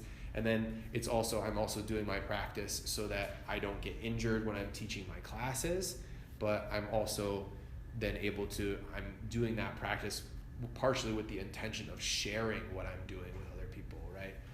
Trying to discover things and then share the knowledge that I dig up, or read the text and then being able to communicate it somewhat clearly to other people. This is all kind of karma yoga, right?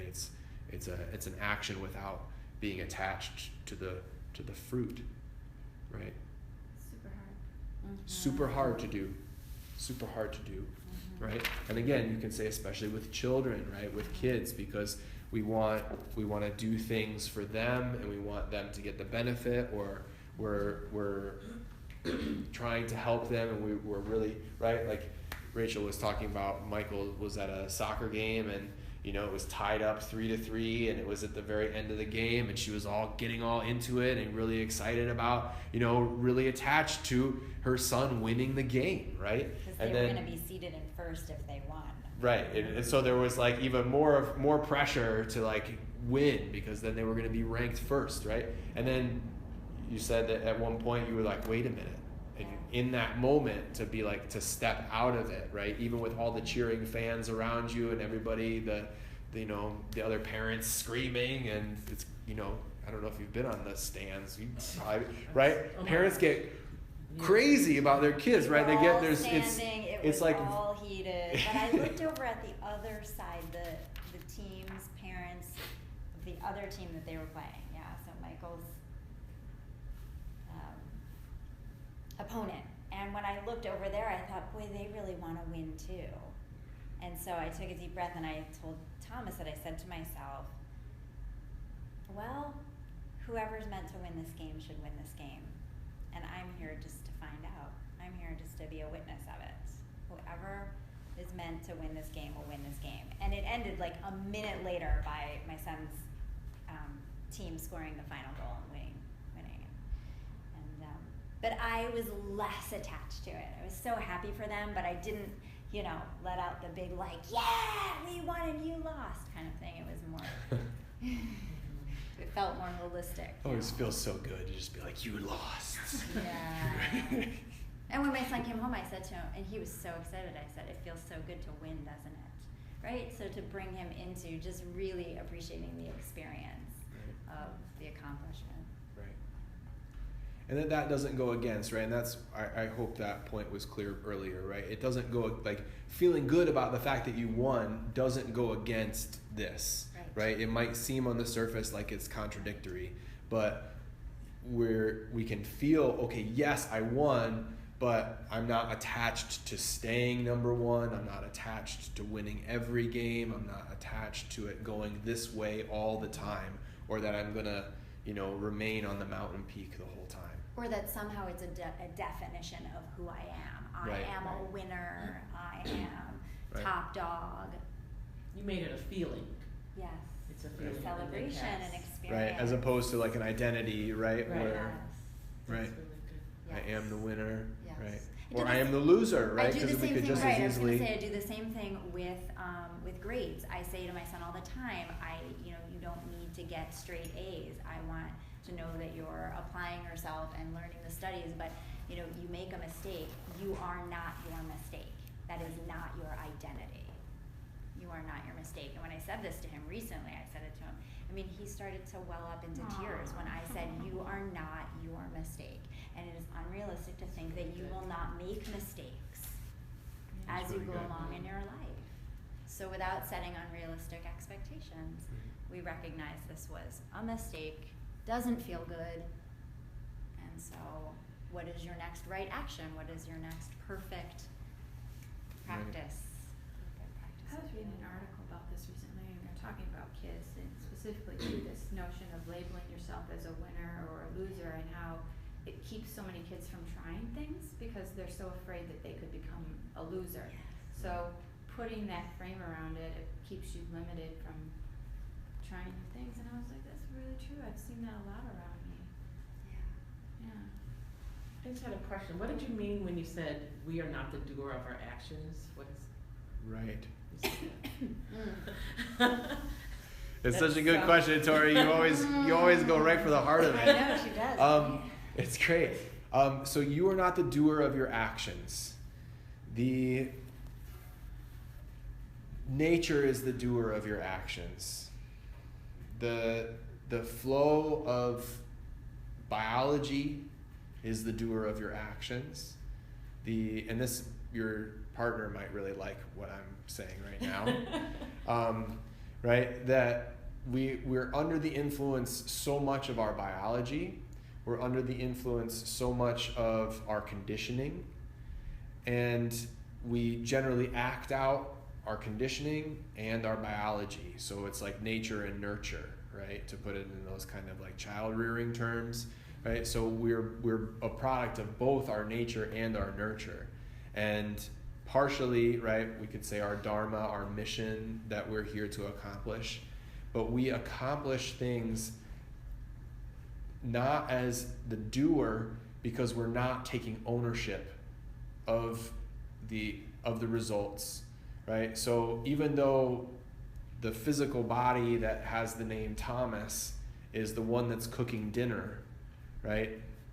I'm not saying that, oh, I made that dinner, right? That the ego Thomas that has all these certain, particular life experiences made the meal. God made the meal, and God is going to eat the meal, right? So the spirit that is me is the one that made the meal, and the spirit that is you, but we're really one in spirit, is enjoying the meal. So I'm not the doer in that sense. And that's what he's saying to Krishna. He says, you're not the doer of these actions. Even though you have to go and fight and you've got to kill, your body, your senses, those are doing the killing. But the senses are only temporary. The body is only temporary. The spirit, the Atman, is what is eternal. And the Atman is the eternal doer, or is the supreme doer. Or if anything, you want to say Krishna is the supreme doer. So Krishna cooked the meal and Krishna ate the meal, right? And That's way beyond. Yeah, so My maybe brain is not That's a lot. I have a different way to come at it that might. yeah, sure. Is what is the importance of that idea? What is the importance of that idea? Yeah, why does that idea matter? Like, what action would I take? No, because I know that idea. Like, how does that I think that maybe what you're asking, Tommy, but I think this is actually coming back to non-attachment. This is a way in which we can conceptualize non-attachment. Yes. All right, I'm just going to look for a quick passage. Where's Chrissy the asked saying? this. Where's the sentence where he says that? You are not the doer, knowing you are not the doer. Where is that?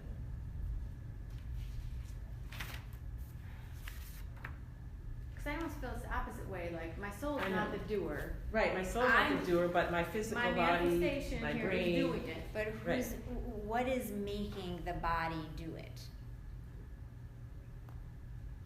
Like your consciousness. Is that what you're saying? Uh-huh. Right, but that's So not your soul. Right. It's not. So my soul is not cooking dinner. No, No? my consciousness. My soul No? can be watching me cook the dinner, and I don't It's know. not experiencing, it's not doing, it's not having any interactive. Well, I mean, the soul's always occurrence with there it. with you, but like, So in this moment, it almost sounds, correct me if I'm, not hearing this right, but it's sounding like you're separating soul from you. I'm not separating it, but it sounds like this is trying to separate the two. Right. And I'm like, I don't really need to separate the two. I mean, my soul's always there, but it's never like, it's not always in the driver's seat going, turn right, turn left. I think sometimes it's in the back seat going, well, this poor person's learning here, and I might intervene if things really go, like, I feel like it's more that kind of energy my soul is just kind of hanging back, and I don't feel like Right. they're steering. I'm sorry. You know what? It just sounds like total opposite of what this is saying, like actions. So go back to page 14, which is book chapter 2.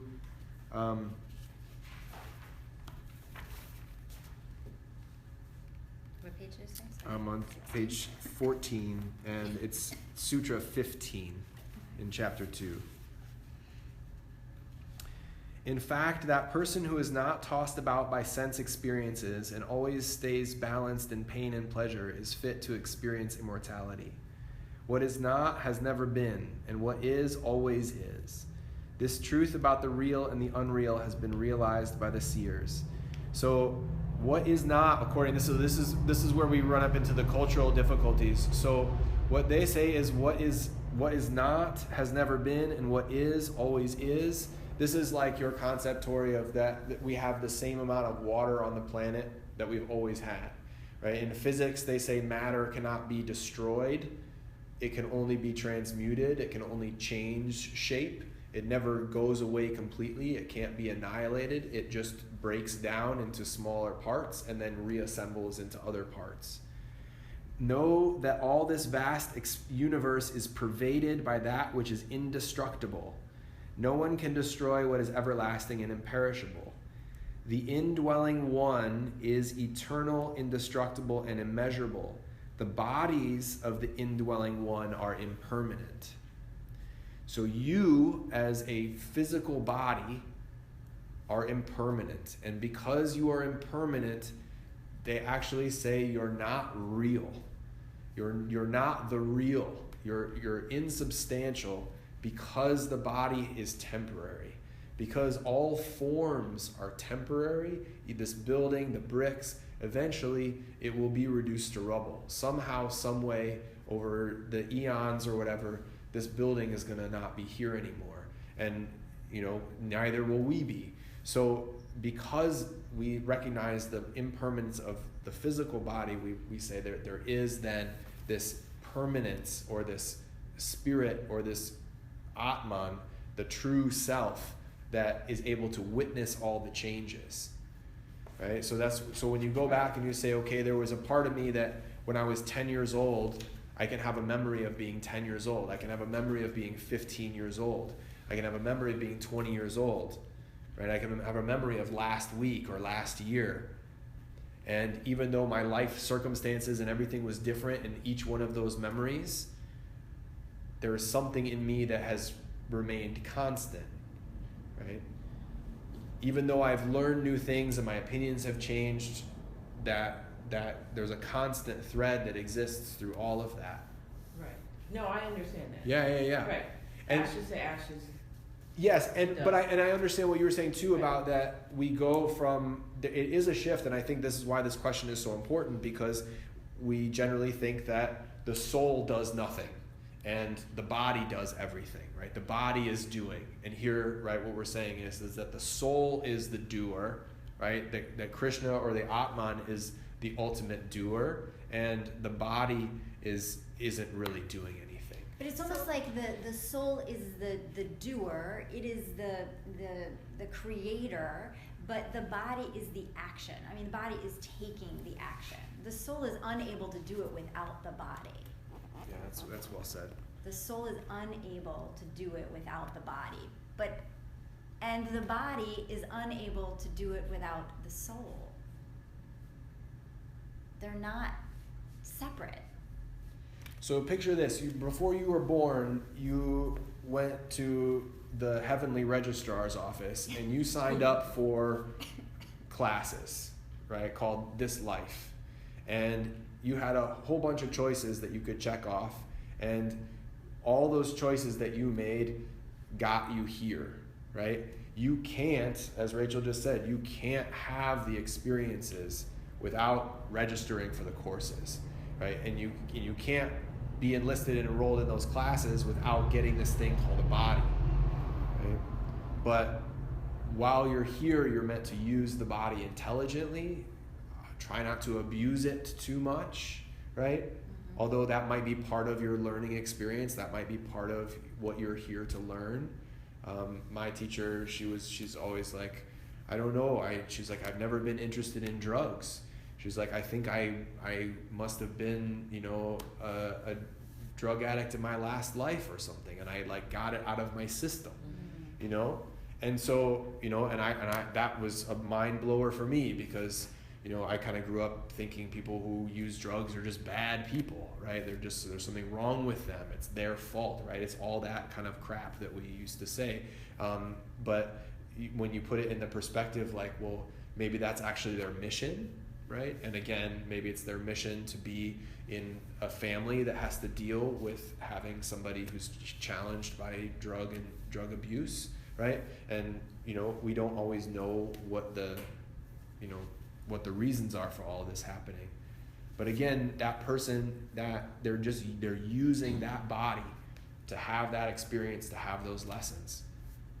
I don't know how else to say it. No, I hope I don't sound like I'm being argumentative or defensive, because I think this is a really important point to grapple. It's only because with. we were reading about doing good things, and then you said we're not the doer. Like, what? Yeah. It didn't make any sense. Right. The egoic when you said self, it that way. because the egoic self is challenged here. Right. Yeah? So the egoic self is part of nature and challenged. It's the one that says, I did this. I did it. I won the Right. game. Right? I am the winner. That's the egoic self. Or- So there's a term that my boss used to use. He'd say, because we would debate, and he would say, we're in violent agreement. And I don't think there's a disagreement. Right. I think it was the words that were being Right. were being used. It made it sound like the soul was responsible and the body didn't have anything to do with it. When I was like, no, they're together, and I'm like, Right. why That's- are we saying the soul's okay, at okay. fault here Thank when like you. your body's doing Right. these? So Yes. I think that's Thank violent you. agreement. We're all Violent Violent Violent responsibility. agreements, yes. And this is, Thank you. Thomas and I often say this when we're discussing things together, like that the words become so limiting. The words almost don't serve us. We can't express ourselves in the way that we want to or need to in order to really find the clarity. And so, anyway, I just want to say thank you, because that's helpful truly. for you to express that we're really, all talking about the same thing. Yeah, It makes sense so- now. Yeah. The words get in the way. The words get in the way. The translations get in the way. The words are a way for us to control. Yeah. Part of our rain dance.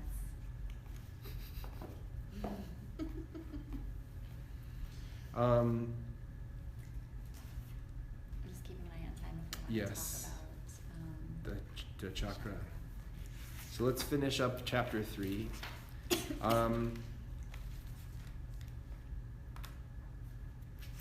I'm on page 17. No, I'm not. I'm going to go to 34.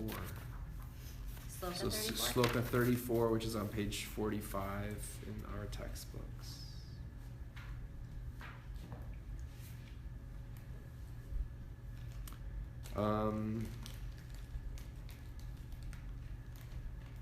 Even a wise person, 33, even a wise person follows his or her own nature as all beings follow their own natures. Why try to force anything to be otherwise? It is natural for the senses to be attracted or repulsed by various sense objects, but don't for a moment come under their domination, or surely they will be your enemies. It is better to do your own dharma, even imperfectly, than someone else's dharma perfectly. Even better to die in your own dharma than in another's, which brings great fear. I highlighted this section primarily because of him articulating these two states that we've already talked about, which are aversion, attraction, and repulsion, right? To use his words. So it's natural for the senses to be attracted and repulsed, and knowing that it's natural, right? It's like admitting the problem, or addressing the issue. If you can say, okay, I know that I'm going to be attracted by some things and I'm going to be repulsed by others, then I can then watch how those things play out in my life. I can see when the cookies are there, oh, there's my attraction. And then when, I don't know, there's very few foods I don't like, so I can't really think of a food that I'm like, when there's what? Tripe, or I'm not a big fan of eggplant. People, I think everybody loves eggplant, but so if there's like eggplant, I'm like, I'll pass on the eggplant. But obviously we could substitute those things with any number of things. Those are the two basic states of the ego, right? I either want or I don't want. And when you're meditating, you can actually use this as a litmus. Is that a desire or is that an aversion? Right? Is that a something I'm hoping happens or something I hope doesn't happen?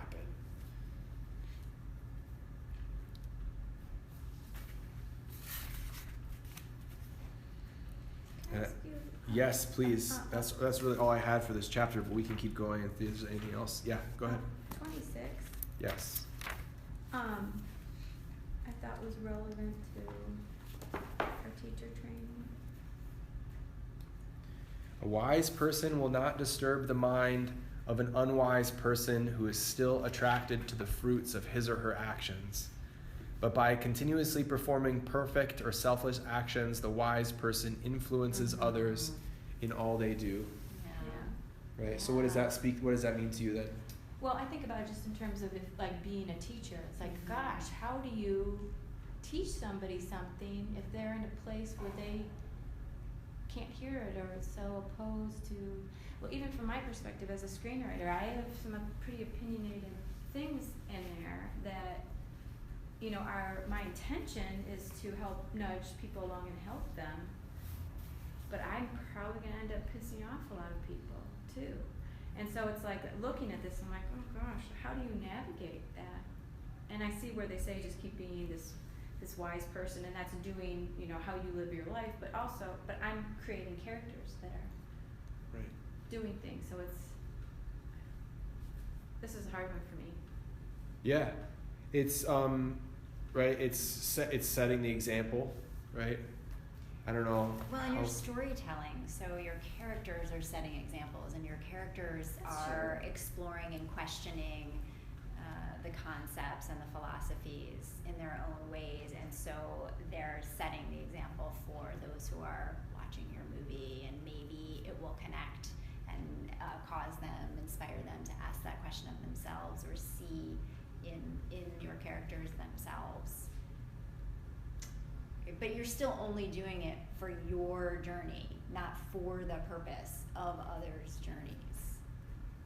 You're doing it for the character in the movie, would you say? Well, I would say that I feel my duty, what I've narrowed it down to, is related to writing and is related to relationships and some of these things that I'm writing about. So I do feel that's what I'm supposed to be doing, and it's probably going to be controversial for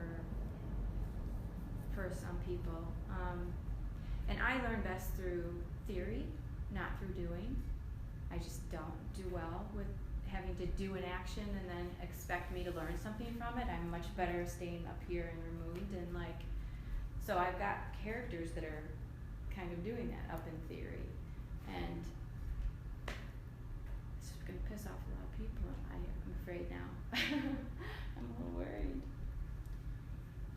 Trusting your messages and your work and unattached to the outcome. You're not responsible if others get angry. You're not responsible if they love it. It's again, as Thomas said, if I come into the room and I'm really angry, I'm going to have difficulty with several people in the room. Yeah. Yeah. It's Thomas's energy, and that's influencing his experience. And as they come to your movie, your presentation, they're all bringing their pieces, their states of being. That's true. That's true. And so you'll just be pure to yours, which it sounds like you're doing a wonderful job of. And those who are ready to receive it, I mean, this is how we teach our yoga classes too, right? Come in, and those who are ready to hear, and those who are not, do not. And it can be amazing because you can say the same thing over and over and over, which we do, repeat a lot of things, although Thomas and I work very hard to vary our language and our cues, because we understand that, you know, everyone's hearing at their own rate, but that it's amazing that at the end of class someone will come up and say, oh my God, when you said this, it was everything. And we might think to ourselves, I've said that you've been here for years and I've said it every time you're here. It's just the moment at which they're ready to hear it. I see. Mm-hmm. A wise person will not disturb the mind of an unwise person. Mm-hmm. So, I mean, how do you know in this idea who is in an unwise, for lack of a better term, an unwise state? Well, the only one to be concerned with is your state. So maybe it's not saying, don't annoy that person. Maybe it's just saying, it won't disturb them. You being wise doesn't affect the unwise person. Oh. I think that might be what it's saying, because Yes. it's not saying don't do this. I was reading it as They will if not if do you're it. wise, You won't do it. you will not disturb the mind. Right. So like if you're Ah. smart about it, this is how I was reading it. If you're Oh. smart about it, you will not bother giving information to this unwise It's person. not a commandment. It's going to No. disturb you. Yeah. Oh, yeah, well, It's I was just like reading it a different a way. statement. yes. Well Right. said. So just by you being wise, it's not gonna just make somebody angry. Although that does happen sometimes. That if Yes. you know, just your presence pisses somebody off. You know, and it's not necessarily because you're super wise or whatever. It's just sometimes you're just being there is bothersome to somebody. But you're right. But you're it's great that we're spending so much time on this to look at it. Okay, that's just by you being wise, it's not going to bother anybody, right? But you shouldn't necessarily go around and look for people to wake up, right? You don't need to walk around and be like, hey, I'm taking teacher training and you got to know this because now I just realized that I've got the key to the universe and everybody should understand this. But you have self-selected to come to a teacher training, right? People who come to yoga classes have self-selected to be in an environment where they're going to be challenged, right? You've taken the next step in doing a teacher training and you say, I want to challenge myself for my growth, right? You're challenging yourself very much on purpose to grow. I think I said last week about the caterpillar and the butterfly, right? If you help the caterpillar out of the cocoon, it's not going to be strong enough because it builds certain strengths in its makeup to get out of the cocoon itself. And if you help it out of the cocoon, it's going to be too weak to fly. The wings aren't going to be strong enough, right? You're going to let it out prematurely. It's not going to have a full, fully intact, antennae or something like that, right? Does that make sense? So we need, in that metaphor, right, we need conflict to grow. and we need a little bit of that pushback, and I'm challenged by this, and this text doesn't make any sense. How can I make it make sense? All of that is really, really helpful from our perspective. But the unwise people are just not going to come here. They're not ready for this information. They're not interested in it yet. That's their journey. That's where they're at. I was just listening to a lecture the other day, and somebody brought up the fact that it was only in the last 100 years that reading in the West was a kind of universal phenomenon, right? I mean, most people 100 years ago could not read. Wow. And that's just 100 years ago. I mean, it seems like it's a long time ago, but in like a more, long-term sense of history, like, and now not only do we have, almost, I want to say universal literacy, but tremendously higher literacy rates. We also have the internet, so there's this incredible dissemination of information, right? So in some ways, it's a choice to remain ignorant, but a lot of people were perfectly happy with, on their Sunday afternoons, instead of coming to a teacher training, going to the Bears game or doing, stuff like that. And no knocking the Bears game, but not everybody's interested in what we're doing here, right? And that's totally fine, right, as far as we're concerned. And then I think it's saying at the end, just the actions of a wise person influence, just be a good role model. Yes, Mm-hmm. exactly. So I'm going to go home. I'm not going to go home and tell my daughter, okay, we're going to sit down, I'm going to tell you everything I learned. I'm just going to try to practice Yes. what I learned in Yes. front of her, Yes. so she can see, so I can be a good role model. Yeah, That's exactly. it. That's all I can do. And So- often it's- what ends that's up really true. happening, it's true, right? And often what ends up happening is that, you're living in such a way, you're feeling more at ease, more at peace, more harmonious with your life, and others start to look in and go, what you doing over there? What's going on over there? Yeah. Right? And there's a transmuting of that energy. And then some will be inspired to want to join the teacher training next time, and some will say, not for me, no way. That's the truth. Yeah. And we just keep doing it. I mean, that's what we do here as teachers of yoga. We come and we teach the yoga class. There are oftentimes someone comes in and takes a class and we never see them again. Wasn't for them. Right. And other times, oh my God, I've been waiting my whole life to take class with you. You are someone I want to study with. And they come back. They come back and come back. Both are okay.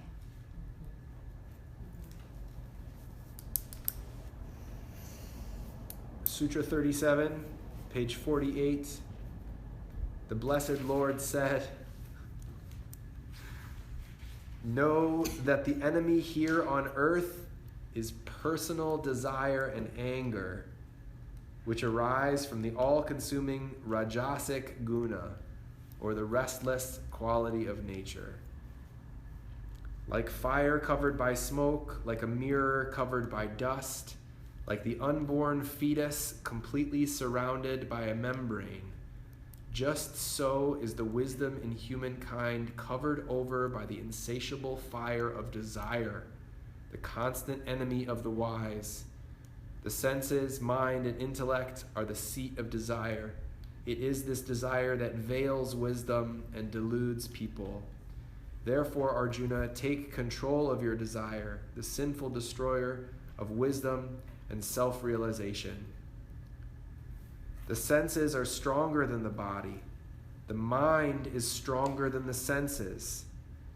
The discriminating intellect is stronger than the mind, and Atman is above the intellect. Now that you know that Atman is beyond even the discriminating intellect, you can control the lower self with Atman, the higher self.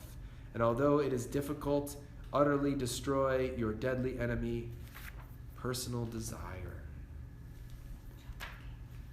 Chocolate cake destroy. I would like to destroy some chocolate cake. I have a very broad definition of destroy. I will destroy the chocolate cake without any trace of evidence. The chocolate. You will not know what happened. That is great. So Again, he's giving you another progression like he gave you with desire, fear, anger. He's saying, right, senses stronger than the body, mind stronger than the senses, the discriminating intellect stronger than the mind, and the Atman is higher than the all. So therefore, choose to meditate, go to the higher self, and you're able to then subdue the mind and the senses. That's all. Simple like that. Gotcha.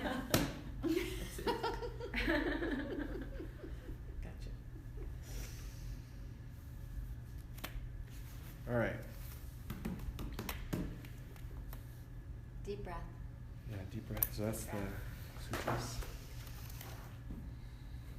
Questions to close? I mean, this is a lot. That's a lot. We just spent 3.5 hours on this. Oh my God. What a Seriously, dream. What people. a dream. All right. That's What a crazy. dream. Okay. But remembering that what is ready to integrate will integrate, and what is not yours to know in this moment will be for another time.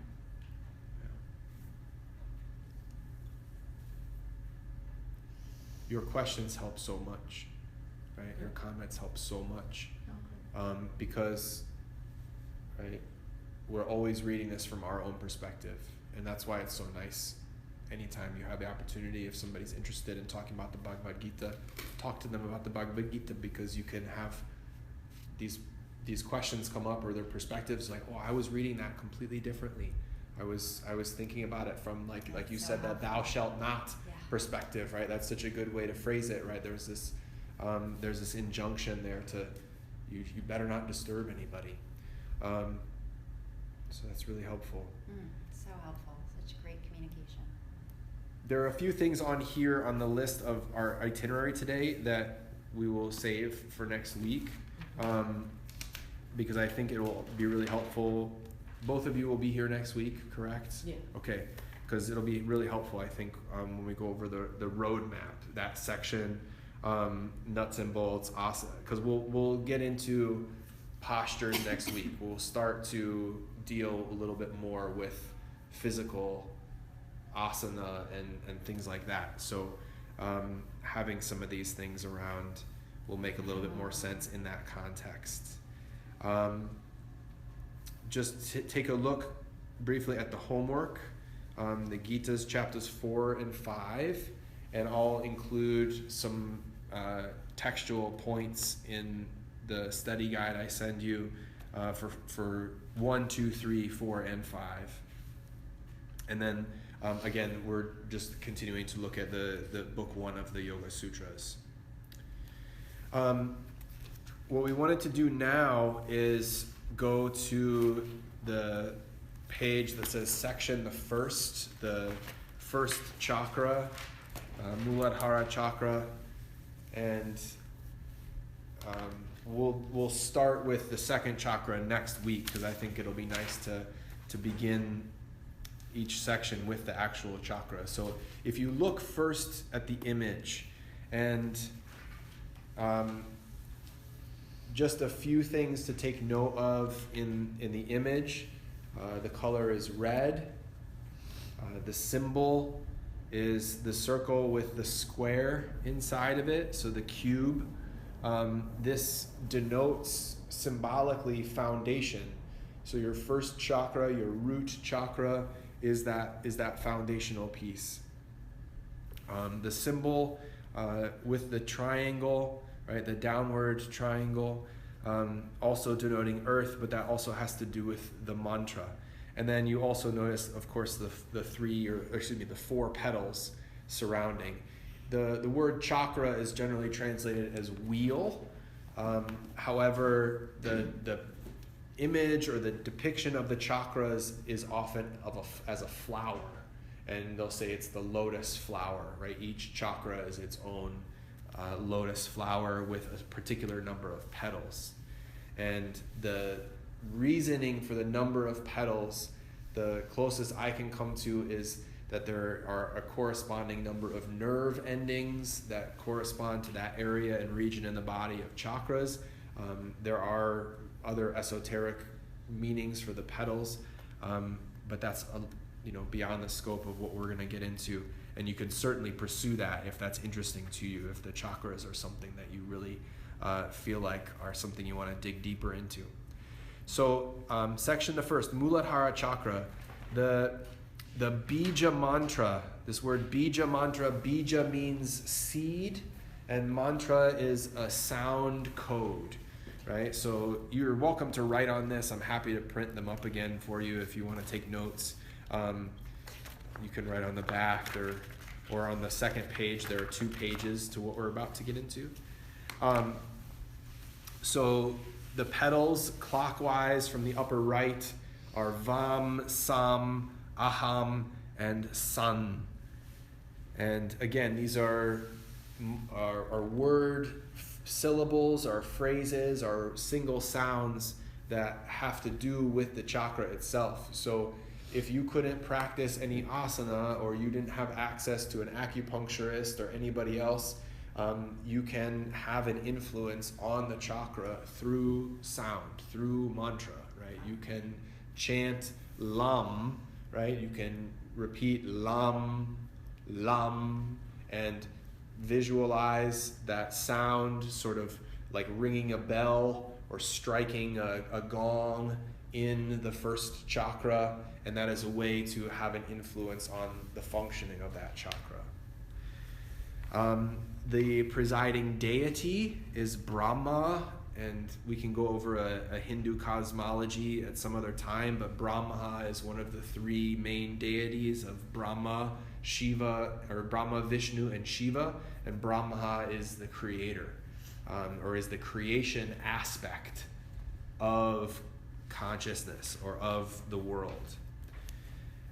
So the key words and concepts are root, earth, physical will of being, and or, I should have put and or, the will to live. The anga. So in yoga we have, in the Yoga Sutras, there's what's called the Ashtanga Yoga, which means 8 limbs, and anga is a limb. So the anga of the Yoga Sutras of Patanjali is really the first 2 anga, which are yama and niyama, or the codes of right conduct. So you have things like non-violence and non-greed and non-stealing and cleanliness and study of spiritual books and restraint of the sexual impulse and things like that are codes of conduct under yama and niyama. And then this is where we have associations with the planets. So the planet is Mars. Primordial life energy is kind of the Mars attribute. And then the astrological, so in astrology, a planet belongs to 2 signs of the zodiac. So Aries, which is the first sign, and Scorpio, which is the 8th sign. And both of those speak to will to power. The I am, and I put I am in caps because that's kind of a biblical phrase. The I am is another meditative phrase. It's the feeling of me, right? And that's what I was trying to describe when I was saying, remember when you were 5, remember when you were 10, remember when you were 20, remember last year, remember last week. There is a sense of I am in all of those memories. Does that make sense? There's a feeling that those are my memories, and that happened to this thing I call me, that is more than just my personality or my ego sense. The I am it's a real sense that I exist, right? We've called a lot into question through our studies, but we don't call into question that we exist. Now you can call into question that you exist if you want to go down that rabbit hole, because it's enough just to say, what's the meaning of life? Why am I here? What's my purpose? But then to put it into question of whether or not I actually even exist is a real mind bender. So when we're talking about getting grounded, one of the main things we do is we link in to the reality of our own being, right? To the fact of our own existence, right? So for our purposes, the whether or not we exist is not up for debate, right? That's the bottom of our well, let's say, right? We know for sure, if we can count for one thing is for sure, we know we exist, right? And then we can say whether we exist as this body or as solely exist as this body, right? Those are the things we've been talking about. But the fact of our existence is, we take that as a given. I have a question about Yes. Last week you had said that your Mars was in water, maybe Cancer, yeah.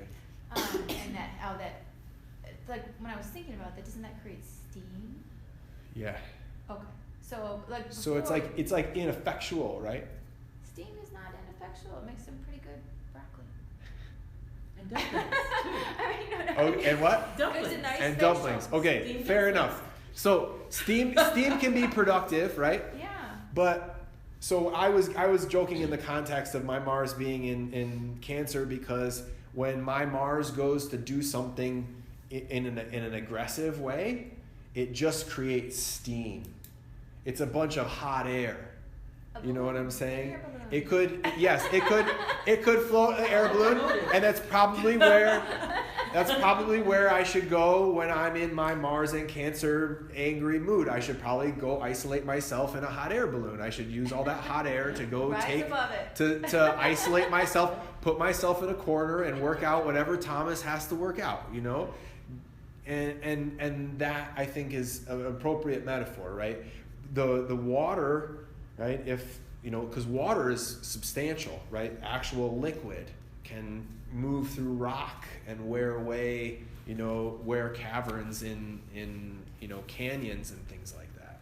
So, but steam just evaporates. It just kind of floats up, right? In order to make the dumplings, you got to put a lid on it, right? Yeah. Right? You got to contain the steam. Yeah. So, I mean, we can play with the metaphor like that, but Where I was going your with the question, yeah. is how would you pair up the other elements with fire? So like there's fire signs, Mm-hmm. there's earth signs. Water signs. Well, you There's so you air address signs. the water, Yeah. the air. So air Right. is going to fan that flame Right. and intensify. Right. So what does fire do to fire? Nothing. Fire just feeds fire. Fire is just more fire. Just more fire. Right. Double fire. So over the summer, Mars was in Leo. Right. So in Leo is fire sign. It's the house of the sun, and Mars in fire is more fire, and it's very interesting. And please, what was going on this summer? There's a lot of wildfires. There was fire. The Amazon was burning. Fire, That yeah. was what was going on, right? And Yeah. Mars was in fire, right? So, there are certain people that would say, okay, yes, that is absolutely what was supposed to happen. From my standpoint, I look at that and say, that's incredibly interesting. And what does that correlation have to share with us about when fire and fire get together, right? You can talk about the environmental devastation, you can talk about the practical implications, but when we're talking about astrology and we're talking about planets or signs, we're talking more psychologically, right? What happens when fire meets fire, right? There's more fire, right? But what happens when fire meets earth, right? That fire gets smothered, right? Potentially, that fire gets smothered. So what happens when fire meets water? It's steam, right? You dissolve the benefits of both fire and water, right? They mix to become something else. But fire and earth just smothers fire, and you're just left with more earth, right? Or maybe hot earth. Yeah. So I guess where I'm trying to translate it into something practical and saying, okay, so what if you have a root chakra that's double fire? Like Right. I'm a little worried. So I'm Sagittarius, Mars is in Sagittarius. That's fire, Right. fire. So Fire, I'm like, fire. Like what? What does it mean? What do I do? What do I do? What does that mean? Fix it. Like should spicy food because that's really gonna put me over the top. Like So I think it's like your Mars is in Sagittarius and your Sagittarius sun sign. No, I'm a Pisces sun sign. Oh, you're a Pisces sun sign. Yeah, I was just talking about my root chakra, Mars. Right, your Mars is in Sagittarius. Yeah. I don't know. I'm with you because I'm not. Yeah, right. It's I'm okay. not, No, so yeah, right. So we're talking about, right, so fire, right? You're in your will to live is in, and Sagittarius is mutable fire, right? So there are 3 states of fire. So this is the other part about astrology and the zodiac, is that everything is divided up. There are 4 elements and there are 3 states. And water is the classic state, or the classic example, because in water you have 3 states of water. You have ice, you have liquid, and you have gas. So if you could translate ice, liquid, gas to all the elements. So earth, there's cardinal earth, which is like, really, it's like earth mama. It's like Gaia, it's the mother earth, right? And then you have fixed earth, which is Taurus. And Taurus is like, it's like the Rock of Gibraltar. It's like this, it's fixed and it's earth, right? It's not movable. And then you have mutable earth, right? Which is Virgo, is Virgo. And Virgo is like the virgin, right? It's like pure, pristine earth, untouched by human hands, right? And it's this very, very kind of, heaven on earth kind of angelic state of earth. And then so if you apply mutable to fire, right? Your mutable fire as Sagittarius is like, it's like the fire in the mind. It's not like the fire of the forest fire. It's like the fire of genius. It's like it's like the spark of fire. So then you would say, how does my will to live affect my genius, right? So so your Mars in Sagittarius would then, and this is how you would go about all this interpretation, right? Is you would look at, okay, how do these things fit together? Break them down to their basic elements, and then you say, okay, I've got mutable fire and my will to live together, right? And so something of my will to live has to do with my genius, my spark in the mind, that mutable fire. So I don't know what that means for you exactly, but you can figure it out from what I just said, right? And this is part of how astrology works, is I'm not going to just say, and I certainly don't get into the prediction and say, okay, this is going to happen to you when you turn 25, right? Certain astrologies work that way, and they'll say, okay, every 10 years you go through a particular cycle. There's something called your Saturn return, which is like when you turn 27, there's something that you're meant to accomplish a certain amount by a certain age. And then the next time your Saturn return comes around when you turn 54, right? That's a whole other cycle of your life. So you can then measure life cycles by certain planetary cycles, and then you can look and you say, that's interesting. But then to say, okay, by 54, by your second Saturn return, you've got to have the house and the car, otherwise you've failed according to your birth chart. That to me is a misuse of the technique or the tool, right? So does that answer those questions? Yeah. Thank you. I want to go through, I just want to finish through, and I don't mean to rush us or anything. I appreciate you stopping me and asking questions. So the Aries is willpower, the I am, and then Scorpio is the sexual power, life and death, regeneration, and the life cycle. Right? So there's a sense of perpetuation of the species, let's say, right? That has to do with this, the sexual energy, the sexual force. The root chakra is also said to be the seat, of Kundalini, or the serpent force, or the coiled force that is at the base of the spine, that through the yoga practices we're awakening. And the sexual power is what's called Shakti energy. So that Shakti can either go up through the central channel to ignite the crown chakra, or it can be expelled or generated outwards to make a baby, right? It's the same force. It's the same creative energy to become enlightened or to make a human, which is really amazing to me, if you put it in those terms.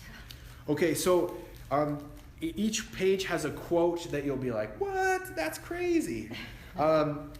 So here is also the Brahma Granthi, or the knot of Brahma, which must be forced open through rigorous sadhana and intense purification for the Kundalini to rise. Meditation on the Muladhara confers knowledge of the Kundalini as well as the means of awakening it.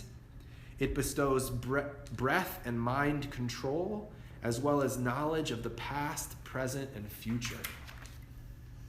So get meditating on your Muladhara chakra. Some of the yogic texts, when you start to read certain texts that are written by the people from the East, it will challenge your scientific sensibilities for sure. You know, they make claims that they just take for granted, right? That you'll be like, oh yeah, okay, Swami, you told me, I believe you, you're the guru, you're in charge, no questions asked, that's how it is. So know that that's going to happen when you're reading these quotes from Vishnu Devananda or you're reading some of his books. A lot of the things he can back up, and he's backing up through his experience, through anecdotal evidence, but also in some cases scientifically. It's sort of taken for granted that this guy has reached that peak, right? Has come through to that enlightenment state. So even though he says something that might not appear factually correct on the surface, it's worth considering at the very least, because he's communicating it from you, not to try to convince you or to win you over or to be some kind of charlatan, but he's really telling you, saying, this is my experience. And so at the very least, we say your experience is valid because it's your experience, and let's hear what he has to say. Again, meditating on the Muladhara gives you knowledge of the Kundalini and how to awaken it, how to untie the knot of Brahman.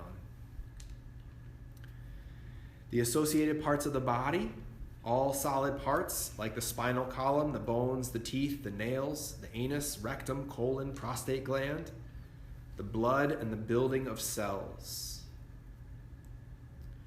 Associated glands, and this is the physiological connection to the chakras, primarily has to do with the glands.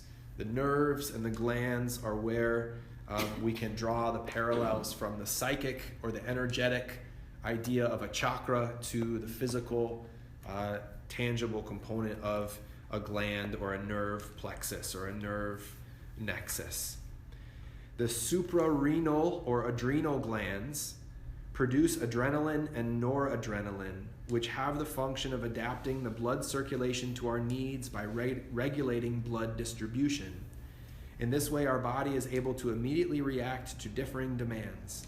Moreover, the suprarenal glands have a dominating influence on the balance of temperature in our body.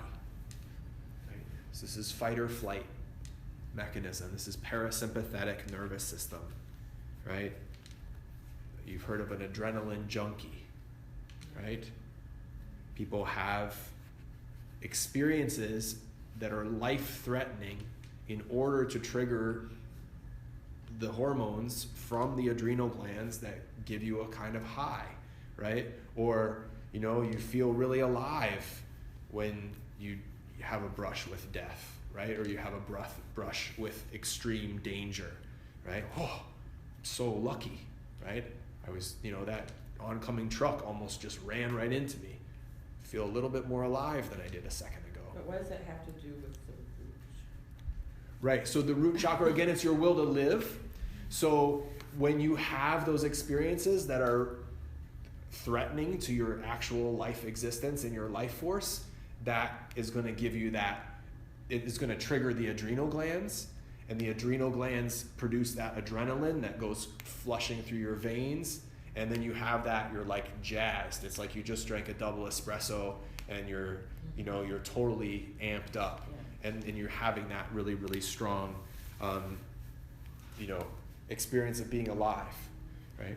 And so it just has to do with the glands, and that the glands respond, and that we link the function or the action of the root chakra with those particular glands. And where are your adrenal glands? Your adrenal glands are right on top of your kidneys. So they're not physiologically, because the root chakra is associated with the coccyx, right? The very, very tip and base of the spine. There are no glands there. And so they associate it with the function of that fight or flight response, right? I need to either run away from danger, or I'm going to have to stand here and fight for my life, right? And it just has to do, again, it's that basic survival, right? Just basic survival. When the root chakra is functioning harmoniously, we feel a connection to nature. We have a sense or an affinity for the life cycles of the sun, the moon, and the seasons, as well as the cycles of birth and death. There's a trust and security within and without for the earth and all life. These are, we're almost out of time, so I want to say so much about all of this, but I hope it's clear the importance of it. The disharmonious functioning arises as self-doubt and insufficiency that lead to selfishness and the inability to exchange freely. I put in quotes, my way or the highway, right? You know that expression? Exploitation of nature and disregard for life, right? So essentially the opposite. Insufficient functioning. So these three terms are really useful to speak about the chakras, right? There's harmonious functioning, disharmonious functioning, and insufficient functioning. Some people say my chakras are blocked, or they say I feel like my chakra's not on. The chakras are always on to some degree. They just might be sluggish, or they might be functioning optimally, or they might be functioning sort of, in the other direction, or sort of maladaptive, or they might be causing harm. So the insufficient functioning is just kind of sluggish or slow. There's a lack of emotional and physical stamina. Many worries and feelings of uncertainty that lead to a lack of connection with oneself and others. And again, this distrust of nature.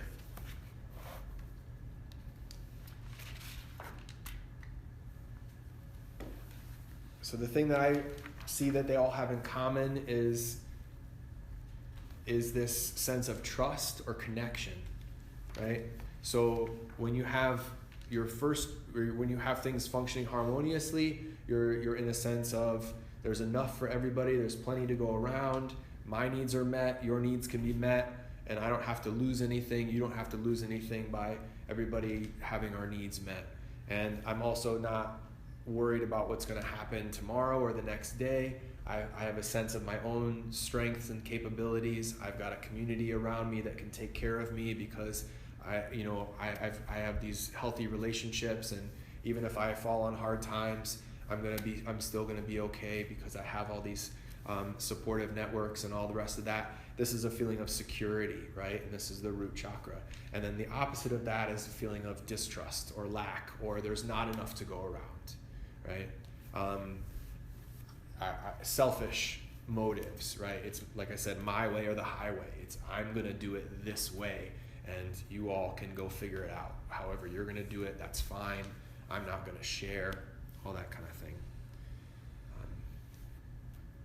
Questions about this? Do you have a book that you recommend on chakras? Yes. And in terms of astrology stuff? I don't think I have the chakra book. the book is actually called The Chakra Handbook. And I don't know if you can find it. I haven't looked for it online. Probably you can. I don't think I wrote. I'll bring the author's name in for you. But you should be able to find it. It's called The Chakra Handbook. I don't say this to impress you all, but what you have here is like 4 different books.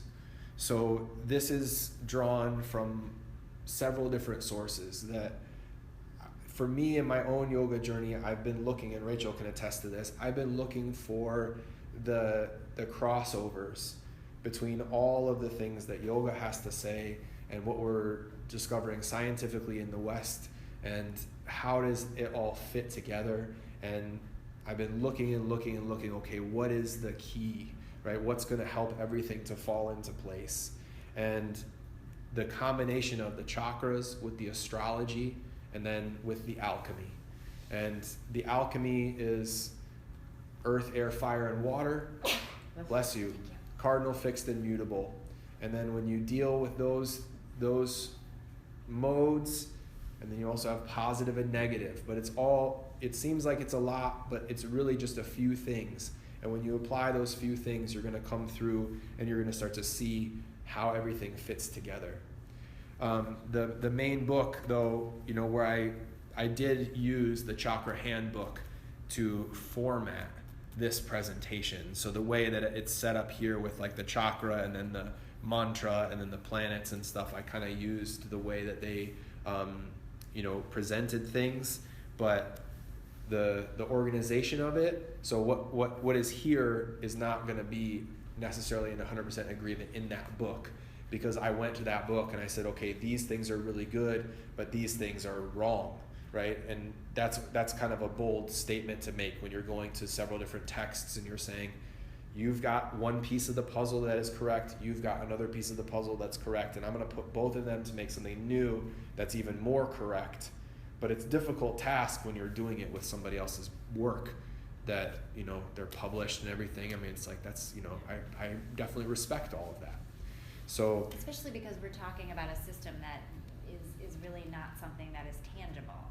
Right. It's really sort of esoteric, and so there are many interpretations of it. You can kind of seek out and see which ones you connect to, and all the pieces that you pick up will be worthwhile to investigate, because they're all just trying to put words and more tangible concepts around these. Yeah, for sure. These ideas. And I shouldn't say, I should correct my language as well and say that what I found is in terms of inconsistencies in the books, I wouldn't say, okay, that's wrong. It's just, it's right from a particular angle, and if you don't know that the reasons for looking at it from that particular angle, it's going to be confusing. So I tried to take out the things that were confusing, and inconsistencies to me are definitely confusing. I like them because then it's like a puzzle to solve, but when you're wanting to present clear material to people that by its nature is already a little bit vague and unclear, you want to try to be as clear and consistent as possible. This also won't be the last time that we look at the Muladhara chakra and the chakras in general, so we'll continue to give you pieces of the puzzle that help to clarify it. Right.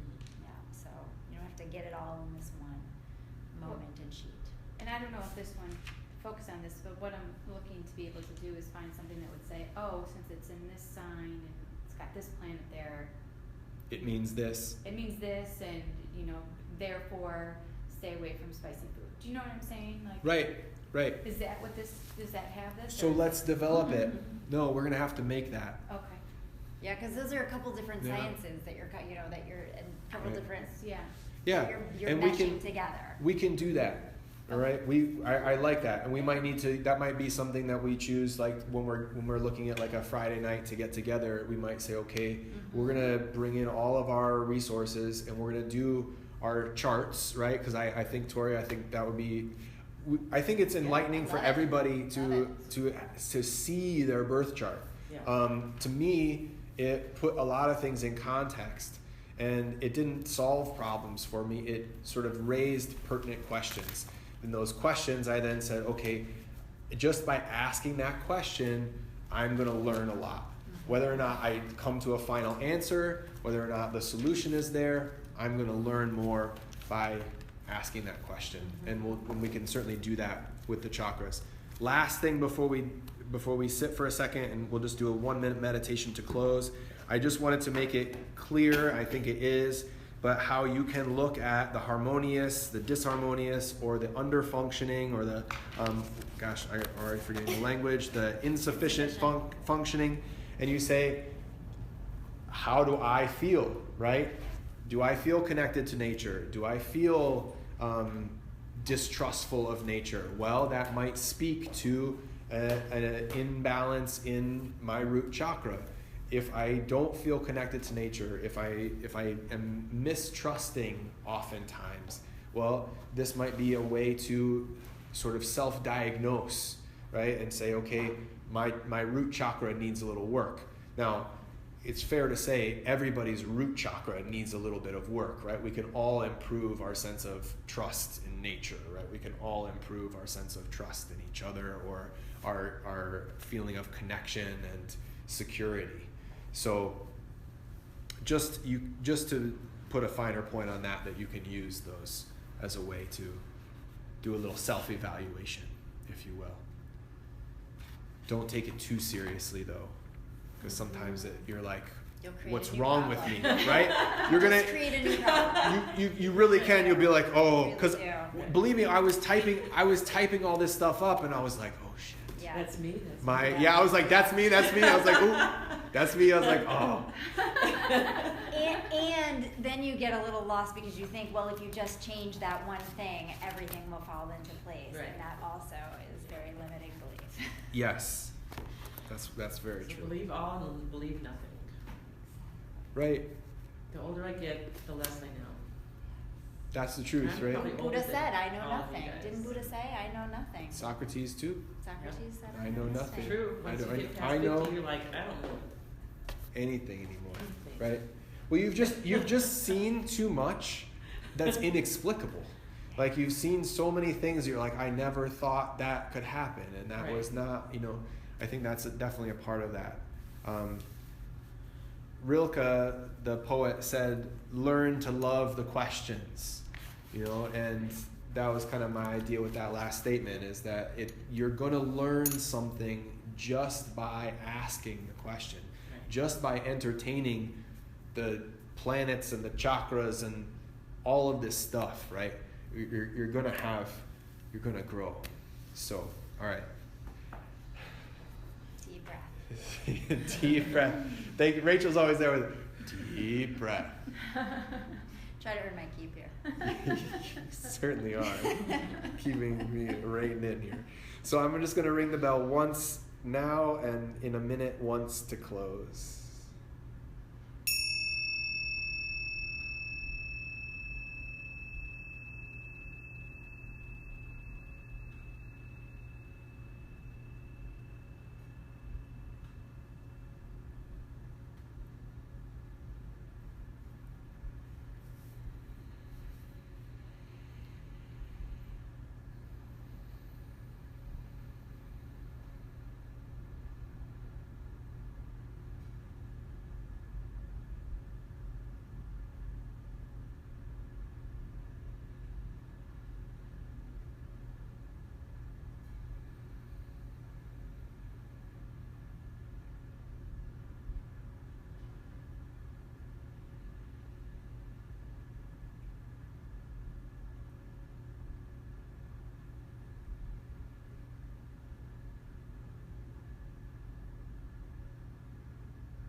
we'll sing one sound of Om, and then our particular closing, Jaya Guru Devi. There's one sound of Om.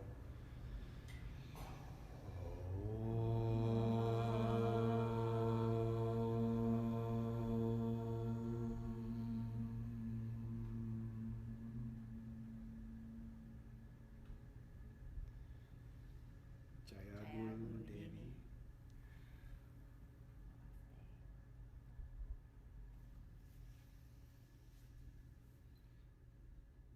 Thank you. Thank you. Two are warriors.